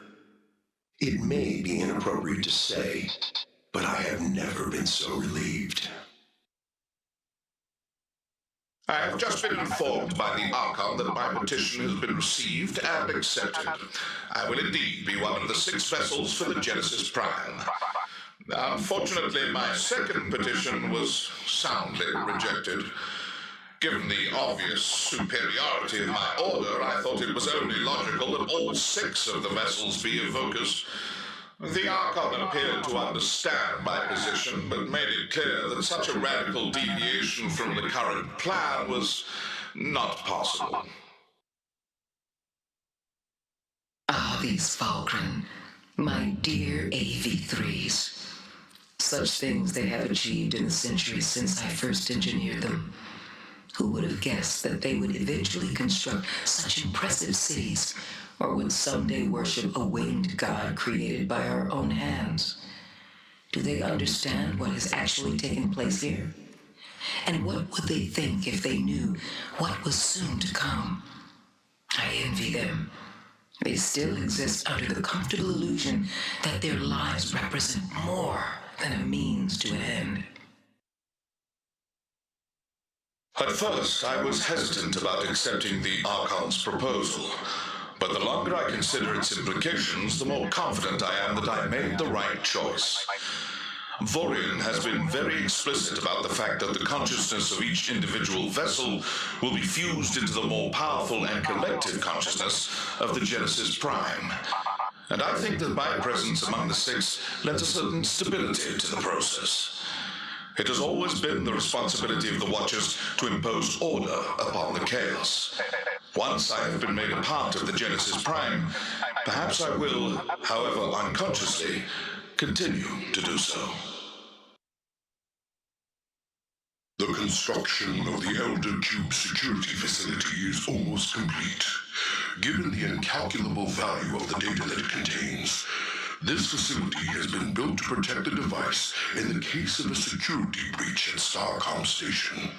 I have also requested that the access to the complex below be extremely limited. Only myself and a few others will even know where the entrance is hidden. It has come to my attention that the Elder Cube was engineered with a low-level neural matrix, imbuing it with simple cognitive capabilities. This allows it to make simple decisions as they relate to its own security, but it also has another unexpected result. Lower-level life forms, such as our servants, the Pel, could possibly be influenced or even controlled by the cube itself, if left too long in its presence. I will raise my concerns to the Archon, but I fear that at this stage of the project, they will more than likely be ignored. As a final precaution, I have installed a neural transfer algorithm into the Elder Cube. This will allow it to choose an acceptable organic host, and then download the totality of its information into the host's brain. In the case of a catastrophic event on Nexus, this might be the only way that the truth of what we are about to achieve is preserved. Exonite. There is no more perfect substance in the known universe. Composed of equal amounts of each of the 6 primal elements, it possesses incomparable strength and density, along with other exotic physical and chemical properties that lesser races might describe as supernatural. It is also extremely rare. If present at all, most planets only contain trace amounts of exonite, but of course, Nexus is not most planets. It comes as no surprise that I have been chosen as one of the 6. Rumors abound that Omna turned down the opportunity before it was offered to me, but I am quite certain that such talk merely reflects the jealousy of my mostly incompetent colleagues. Although I am not sure that I relish the idea of surrendering my individual consciousness into the more collective intellect of the Genesis Prime, refusing such an offer is completely out of the question. I have heard Progenitor Nazareth touting his recent selection as one of the 6. For my part, I have done my best to avoid discussions about the topic altogether. It is true that the Archon approached me first, and it is also true that I refused him almost immediately. Perhaps it is cowardice on my behalf, but the sight of Nurium after her transformation into Vitara made an unalterable impression on me. I had no interest in losing myself, even in pursuit of what may be our single greatest achievement. The sight of these machines inevitably makes me melancholy. Bold and courageous explorers, they decided to brave the dark reaches of the unknown and were destroyed by what they found when they arrived there. Were their dreams and desires so very different from our own? And how profound their horror when they realized the extent of their mistake. The 6 have now been chosen. Nazrek, Zarkonis, Bathio, Aviel, Ionis, and myself. My decision to be included in this group has been met with some bewilderment, however subtle, by the Orders. And I have heard whispers that I have only done so to indulge some inherent sense of self-importance. Of course, this is nothing of the sort. If the 6 are to represent our greatest minds, then it is only logical that I, the bold leader and visionary of the Nexus Project, would be included among them. The time is now at hand. Soon the 6 shall become one, and the universe shall witness the coming of a new god. The Archon has once again called upon my superior intellect. As the conclusion of the Nexus Project approaches, the Archon feels as if this facility requires even greater security than our already formidable systems provide. As this may indeed be my last project before my imminent ascension to greatness, I plan to design a weapon of such size and destructive power that it will ensure my place in the annals of galactic history. I did not think it possible, but I have created a weapon system that is worthy of my inconceivably vast intellect. Although I rarely divulge the secrets behind my engineering genius. In this case, I will make an exception. After speaking with the Shapers, I became aware of a fairly significant vein of Ixonite beneath here, and I've used it to amplify the cannon's destructive output. The result is almost frightening. There may be nothing in the known universe that could withstand its virtually immeasurable power.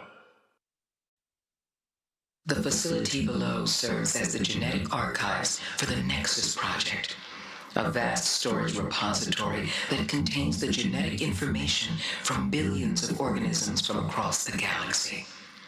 It has been of great use to us in the creation of the Genesis Prime, and must be protected at all costs.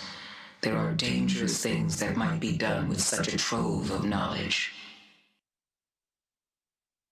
I have just completed my survey of Megavorian's advanced technological laboratories, and I must say that they are nothing short of incredible. As we near the completion of the Nexus Project, Vorian believed that tighter control and security of all Elden technology on planet Nexus was of utmost importance, and he has achieved his goal. This tower controls access to the facility below.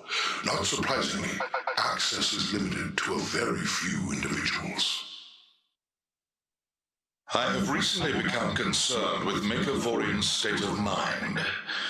With the completion of these technological laboratories, he spends more and more of his time deep underground, whispering to himself about his technological creations and even more advanced future designs. He can often be found in this augmentation complex. On more than one occasion, I have heard him speaking to the augmented subjects as if they were his pets. I recently had a conversation with Watcher Ionis about what can only be described as Vorian's recent descent into madness. His obsession with his recent work is obviously his way of coping with my being chosen as one of the vessels for the Genesis Prime. Still, Despite his mental instability, even I cannot find fault with his latest advances. But that is not for lack of trying. Can we truly trust such important work to an individual so clearly deranged? I am not deaf to the whispers among my colleagues. They believe I have become unhinged, dangerously obsessed with my work in this facility. Perhaps they are correct. But has there ever been a greater reason for obsession? We approach what may be the most important event in the history of the universe itself, and my understanding and control of the technological mechanisms involved must be infallible. I will accept nothing less than perfection, and none will stand in my way. I have done it. By synchronizing the algorithmic matrices of our digital languages, I have created an impermeable, encrypted layer of security for the project's technology on Nexus. Now, all of our facilities and constructs will be safe from outside sources of invasion or corruption. Only I know the sequence to unlock the encryption, and I am currently engineering an advanced device to store it for all eternity. Behold, the Technocore. Built to store and protect the encryption for our technological security layer, it recalculates the formula in multi-dimensional phase space every nanosecond, while simultaneously re-encrypting the derived values using the ever-shifting quantum structure of the device itself. The resulting encryption is literally unbreakable. Our technology will forever be secure. I am the only individual in the universe with the knowledge to access the device, and nothing in existence could compel me to compromise its security. It is done. With the help of my knowledgeable ally, I have made the necessary adjustments to the protoplasmic resonator. I have been assured that Vorian will not notice until after the process is complete, and by then, of course, it will no longer matter. Will the others understand? To be honest, I couldn't possibly care less. Stakes of this game were too high. Did anyone truly expect me to sit back and play by the rules? Within this facility, we will achieve the single greatest accomplishment in the history of our people, the creation of the Genesis Prime. This task has not been without its challenges. Even with their vast knowledge, the Orders have experienced difficulties in developing the necessary technology. But I have recently come to an agreement with an interested party. We should obtain the required designs before long. Beyond these doors lie the protoplasmic resonator, a device so complex that even I do not yet completely understand its design. Once initiated, it will infuse the 6 vessels of the Genesis Prime with massive amounts of primal energy, deconstruct their primal matrices, and then reassemble them into one being. It is truly an extraordinary piece of technology. I have pressed the Archon to reveal to me where he obtained the design for this machine, but he has vehemently refused to do so. It appears that the Elden have been successful in their efforts to create the Genesis Prime, a being whom they have named Drusera, after one of their oldest and most powerful mythical deities. Once fully trained, she will have the ability to do just about anything, I suppose. She's also quite a pleasant individual, which, upon reflection, seems like a beneficial trait if one is, for all intents and purposes, a god. This is truly an exciting time. I have been tasked with observing and training Drusera, the Genesis Prime. Because her innate powers of creation are facilitated through an advanced form of evocation, it was only logical that one of the evokers would be responsible for helping her reach her true potential. I have only met her once, and she is indeed a remarkable creature. Blessed with intelligence, beauty, innocence, and virtually unlimited power. She is unquestionably the Elden's greatest accomplishment. Drusera's training is proceeding incredibly well, and she has already grasped the most advanced disciplines and evocations seemingly without effort. It is almost as if she were born with the inherent knowledge, as if the Six were somehow instructing her subconsciously. Of course, Vorian has told me that this is impossible, given the technicalities of her creation.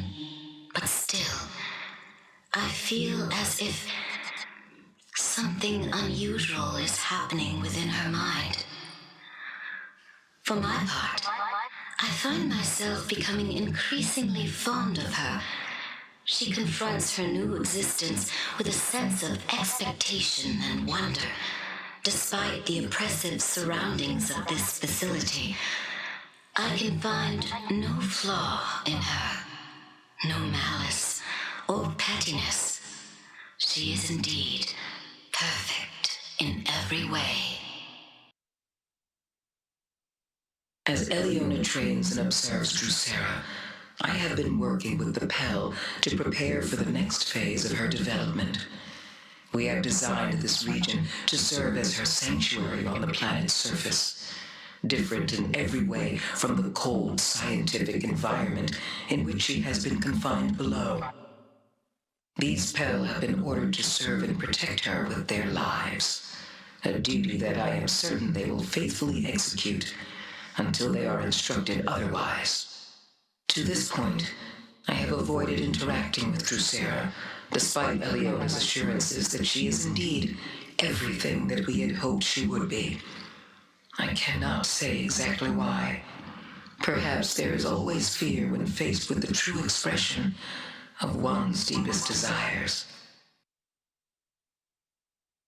My Elden creators have asked me to record some of my thoughts during my training in order to better evaluate my overall development.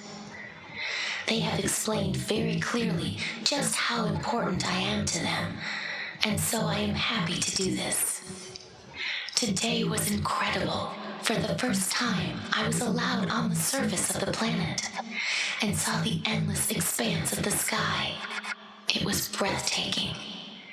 And then, with Eliona's help, I was able to manifest a tree using only the power of my mind. It was only a sapling, just a small and fragile thing, but Eliona said to me that it represented the greatest event in all of recorded time. I was so proud. I can't wait to continue my studies. Oh, I am absolutely overcome with joy. Today, with Eliona's help and encouragement, I was able to create a living, breathing organism. It was so exhilarating. I closed my eyes, envisioned the entire creature in my mind, and then, when I opened my eyes, there it was, standing in front of me. It was the most wondrous thing I have ever seen. A beautiful bird with shining golden feathers. Maybe the Elden are right. Maybe I really can do anything.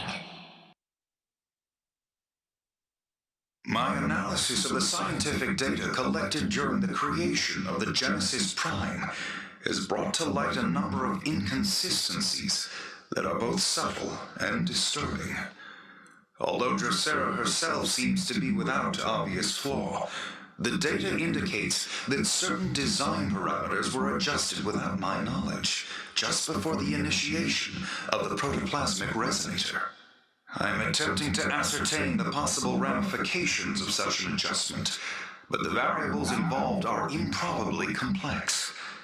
I can only hope that this development will not have negative consequences. I do not wish to alarm the others, but I have begun to observe what I can only describe as unusual behaviors in Drusera. I have been pushing her very hard in our most recent lessons, and I hope that these episodes are merely cerebral anomalies brought about by stress. I will keep these observations to myself for now. I would hate to burden the others with what I am hopeful will turn out to be baseless concerns.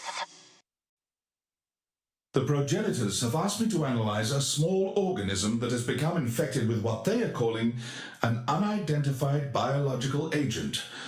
Although I have yet to complete my full analysis, I can say with certainty that it resembles nothing in the Elden's vast archive of collected knowledge, which includes more than 1 billion surveyed worlds.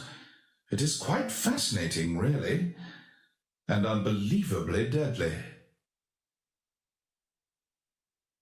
The progenitors have explained in detail the dangers of this biological infestation that they now call the strain. Although they have assured us that the danger to the project is quite negligible, their tone and their lack of stated solutions seems to indicate otherwise. I understand that this stems from an isolated incident, but I have strong feelings that this issue is far from resolved. My research concerning this biological anomaly designated the strain has now come to a close, and the results are quite disturbing. Spreading through a virulent agent we have called the biophage, it has the ability to infect and transform any biological organism that it comes in contact with. I have never witnessed anything like it, nor have I been able to create an effective defense against the disease. There appears to be nothing we can do to stop it. I have once again suggested increasing the security and defense subroutines of the augmenter constructs well beyond currently recommended parameters. As they are designed to travel long distances, autonomously spreading augmentation as needed, augmenters are among the most efficient machines the Elden have constructed. Their internal power systems could, in fact, allow them to function indefinitely.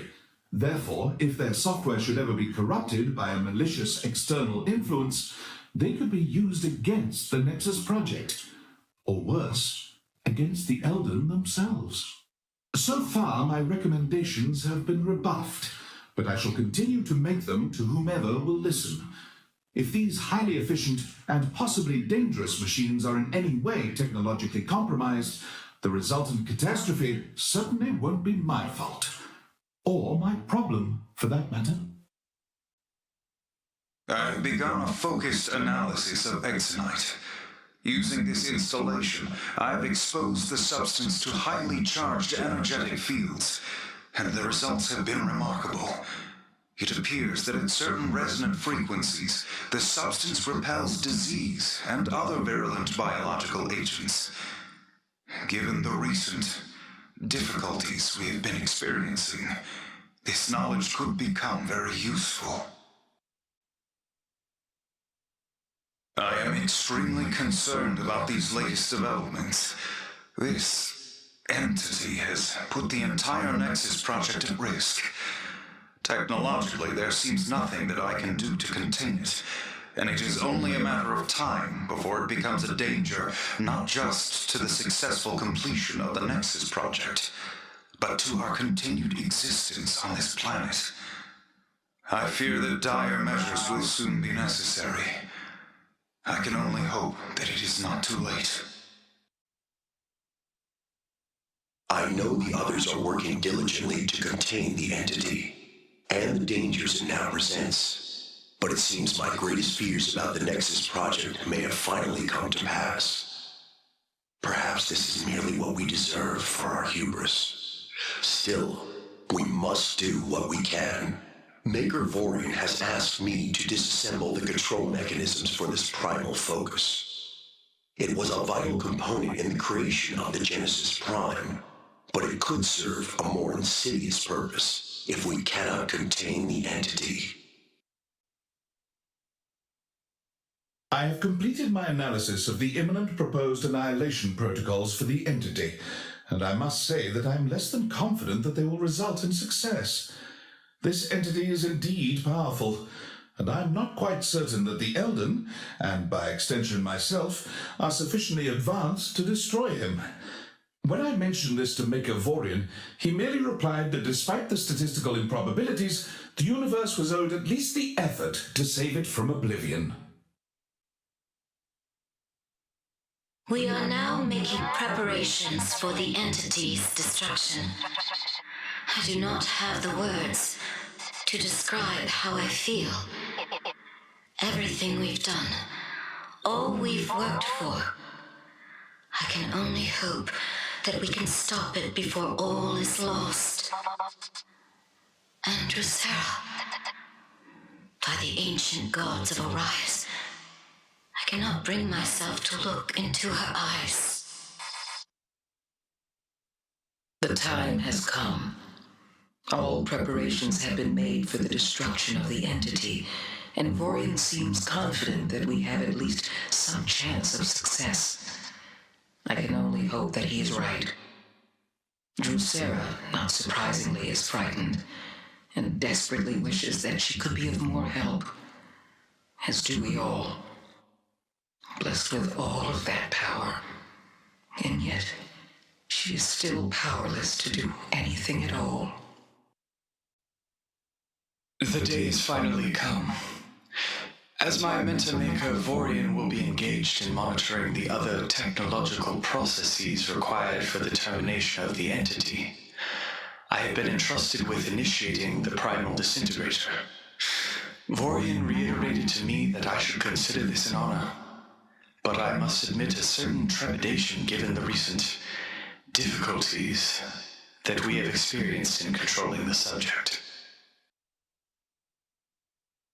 Although Vorian recommended against it, I recently had a discussion with the Genesis Prime, Drusera, about the upcoming procedure and my fears about its chances for failure. She told me that she was well aware of the dangers that the entity represented, and that she would do everything in her power to ensure our success.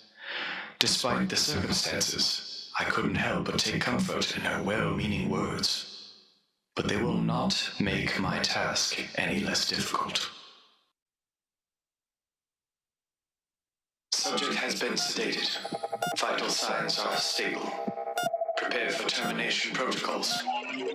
Initiating primal disintegrator in 3, 2, 1. What? Oh no. Subject has broken loose. Defense perimeter breached.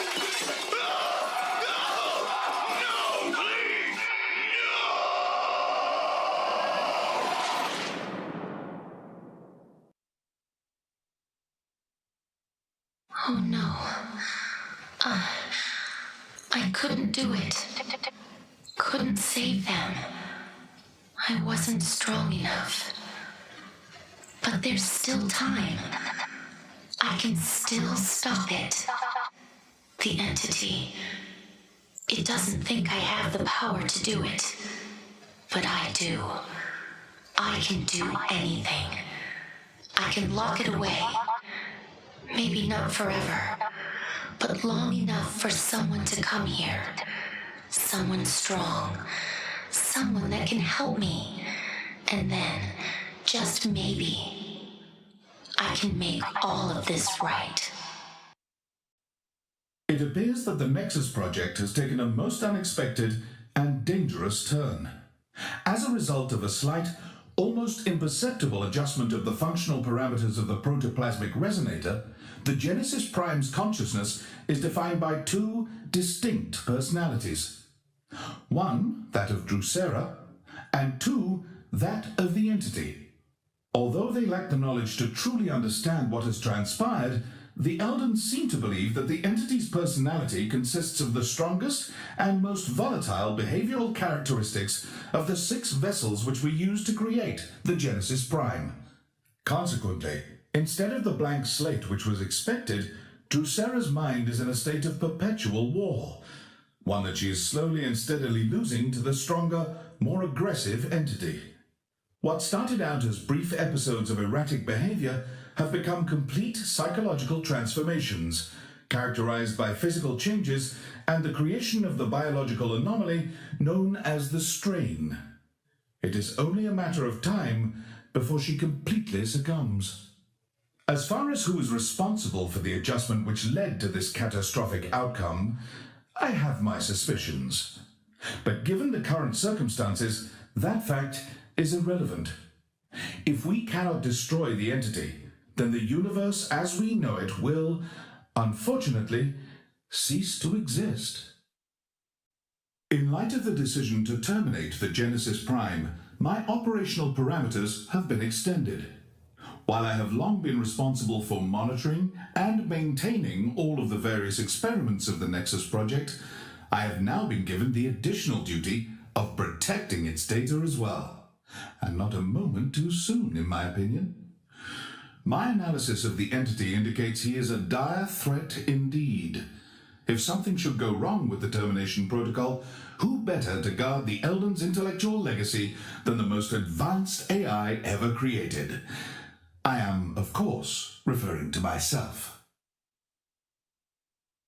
I've just been updated with a new security subconstruct Vorian designed himself. He calls it Avitus, after the impregnable walled city of Elden ancient myth. My opinion of it? How can I phrase this politely? Avitus is perhaps the most insufferably obnoxious individual I have ever encountered. It's highly aggressive, terribly paranoid, and it itches. I told Vorian that I was already more than capable of keeping the Elden's data secure, but not surprisingly, he ignored me.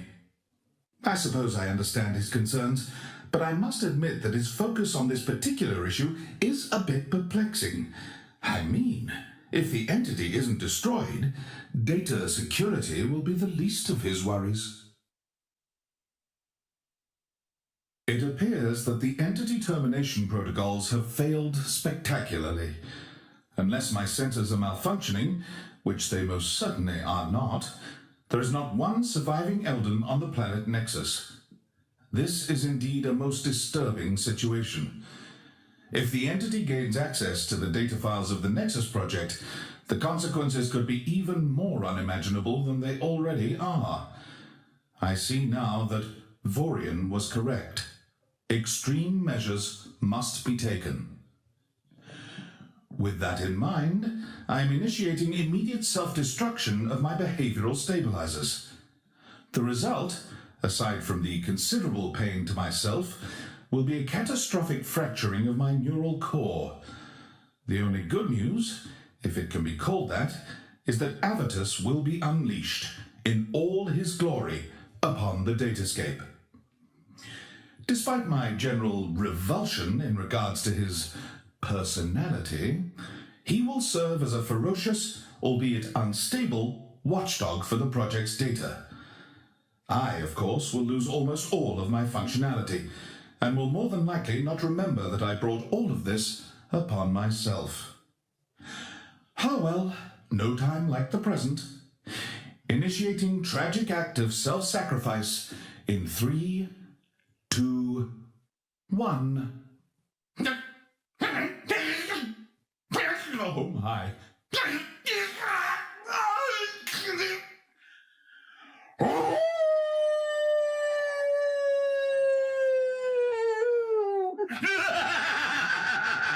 Now we're gonna have some fun! Thoughtforge was how the Ocean chose to describe the concept of an artificially intelligent tool, a mighty thinking machine. But to my fellow Pel, for it is we who built and use it, the Thoughtforge is a means of control over this frozen wasteland. Its power extends to the many interconnecting systems of Shiver's Skull Tower, and even forms a crucial connection to the Pillar of Kel Havoc. Should the machine be damaged or misused, it could spell doom for us all. My master, my Archon Jariel, I have undergone the transformation you required. But I must report that many of my brothers and sisters were not so lucky. Many more will never emerge from Bor Milug. The ice blood infusion was created by the Osun to make their own warriors immune to the cold and able to draw sustenance from the freezing wastes. As such, it is suited to their sturdy, brutal physiology. Only through sheer force of will was I able to adapt to the cold agony that now infuses my bones and heart. What then is the secret of the Ice Blood Witches? Whence comes the concentrated soul frost that powers their rituals, their machines, and their dark magic? As the name implies, it comes from the souls of their many thousands of blood sacrifices. The witches then use their twisted power to concentrate those tortured souls inside the pillar of Kel Havoc itself. Should the witches ever grow too powerful or even rebellious, it could be a simple matter to trap them within Bor Milug. Perhaps, my Archon, I shall prepare for such an eventuality, just in case. The Osun called the creature Kundar Ven Oven, a truly monstrous, worm-like entity which can hunt through stone and ice with ease. For my part, I wonder whether the great worm is responsible for the many gigantic skeletons littering the landscape. These creatures are clearly not native to this land and must have escaped from warmer climes, only to die here in the wastes of Arcterra. But whether dead by worm or by ice, these giants are long gone from this world. This creature does not belong here in the far-flung wilderness of Arcterra. No doubt it wandered here looking for food, or perhaps was lost in one of the many storms that surround this frozen land. The keepfish is a seagoing creature for the most part, a living ecosystem filled with tunnels, caverns, and hidden chambers. I must warn the others to tread cautiously near the creature, lest they become trapped within its cavernous maw or lost within its mysterious interior. The Ice Blood demanded the Pillar of Kel Havoc as a focus for their foul sorcery. It was the first structure I constructed here, carved of a strange stone the Osun brought with them. A sense of dread always washes over me when I gaze upon it. The stone is porous, yet strong.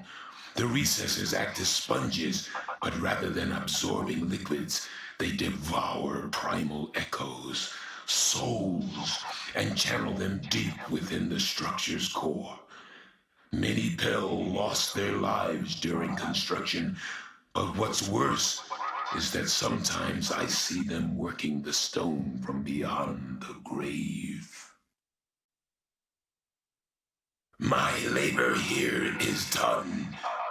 To complete the Archon's great work in Arcterra, even the mighty Osun required shelter from the deadly climate.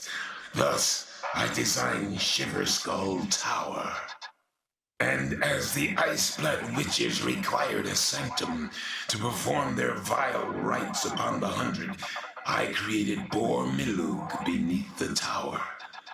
Now the 100 have gone to build the Archon's vault, their final passage concealed from us by snow and ice. But the way is not lost. Their road was marked upon the Dark Matron's dead flesh, a grisly map meant to guide her spirit through the great dark to the 100. For those who would seek the Master's secrets, solve the riddle of the stones, find the witch's tomb, and the path to the vault will be revealed. There you shall find your answers, or your death. This island will serve as the perfect location for my personal project. It is cold, inhospitable, and completely unforgiving. I cannot think of a better place for what could very well be considered the project's most valuable facility. In preparation for what is to come, I asked Progenitor Nazarek to provide a list of the most powerful, barbarous, and bloodthirsty Ocean warriors on planet Nexus. Not surprisingly, he took to the task with a disturbingly intense pleasure. The Oceans selected by Nazarek leave nothing to be desired. They have constructed this mighty hold faster than I would have thought possible, especially given the fact that the mere weather on this island would kill most organisms within minutes. This bridge is particularly impressive, wanting to inspire a sense of dread into anyone who approached the hold. The ruling warlord ventured out into the frozen wastes, slaughtered the largest beast he could find, and ordered his engineers to build the bridge using its bones. I would say that the result achieved his desired effect. Herazar Coldblood, the ruling warlord of these Ocean, sits upon this throne and surveys all the work being done here. He is truly a unique specimen, blessed with strength, ferocity, and an almost unlimited thirst for blood. When I ordered him to select the 100 strongest warriors from within his ranks, he did so, and then challenged the remaining 17 to mortal combat, all at the same time. The slaughter which ensued was remarkable. After feeding the remains of the dead to his warhounds, Herazog silently returned to his throne. Preserved in suspended animation, these Olsen warriors will silently guard my personal vault, awakening only if there's a breach in security. Given the fact that no one else is even aware of this facility's existence, I doubt that these measures will ever become necessary, but the value of the data contained within the vault is immeasurable. It must be protected at all costs. Remanifestation Initiative, Exo-Lab Z26. Initial report by Remiel. Primal echoes are the impressions left behind by the living when they expire. The potential therefore exists for remanifestation of a primal echo into a primal pattern, which can then be given biological form. The resulting creature would possess the physicality and memories of its former self at the moment of death, assuming a lack of generational degradation. If the process can be perfected, returning the dead to life is a very real possibility. The Nexus Project. In order to engineer the Genesis Prime, a being who could wield the very powers of creation, we constructed and terraformed an entire planet, which we called Nexus. The sheer scale and audacity of this endeavor was almost unimaginable, but the power and security required for our experiments necessitated extraordinary measures. Failure was not an option. Once Planet Nexus was complete, we started the second phase of the project. Using our vast scientific knowledge, we began engineering unique organisms, each more complex and powerful than the next. The discovery of primal infusion was a breakthrough, culminating in the creation of the awe-inspiring primevals. We were so very close, but the technology that would allow us to create the Genesis Prime was beyond even our considerable skill. Fortunately, these challenges were overcome. Working from a set of advanced designs, we constructed the protoplasmic resonator, the device which will soon combine the 6 Elden vessels, including myself, into one perfect being. And the machine's creator? The protoplasmic resonator was designed by the... Information classified. Now stored in the vault of the Archon.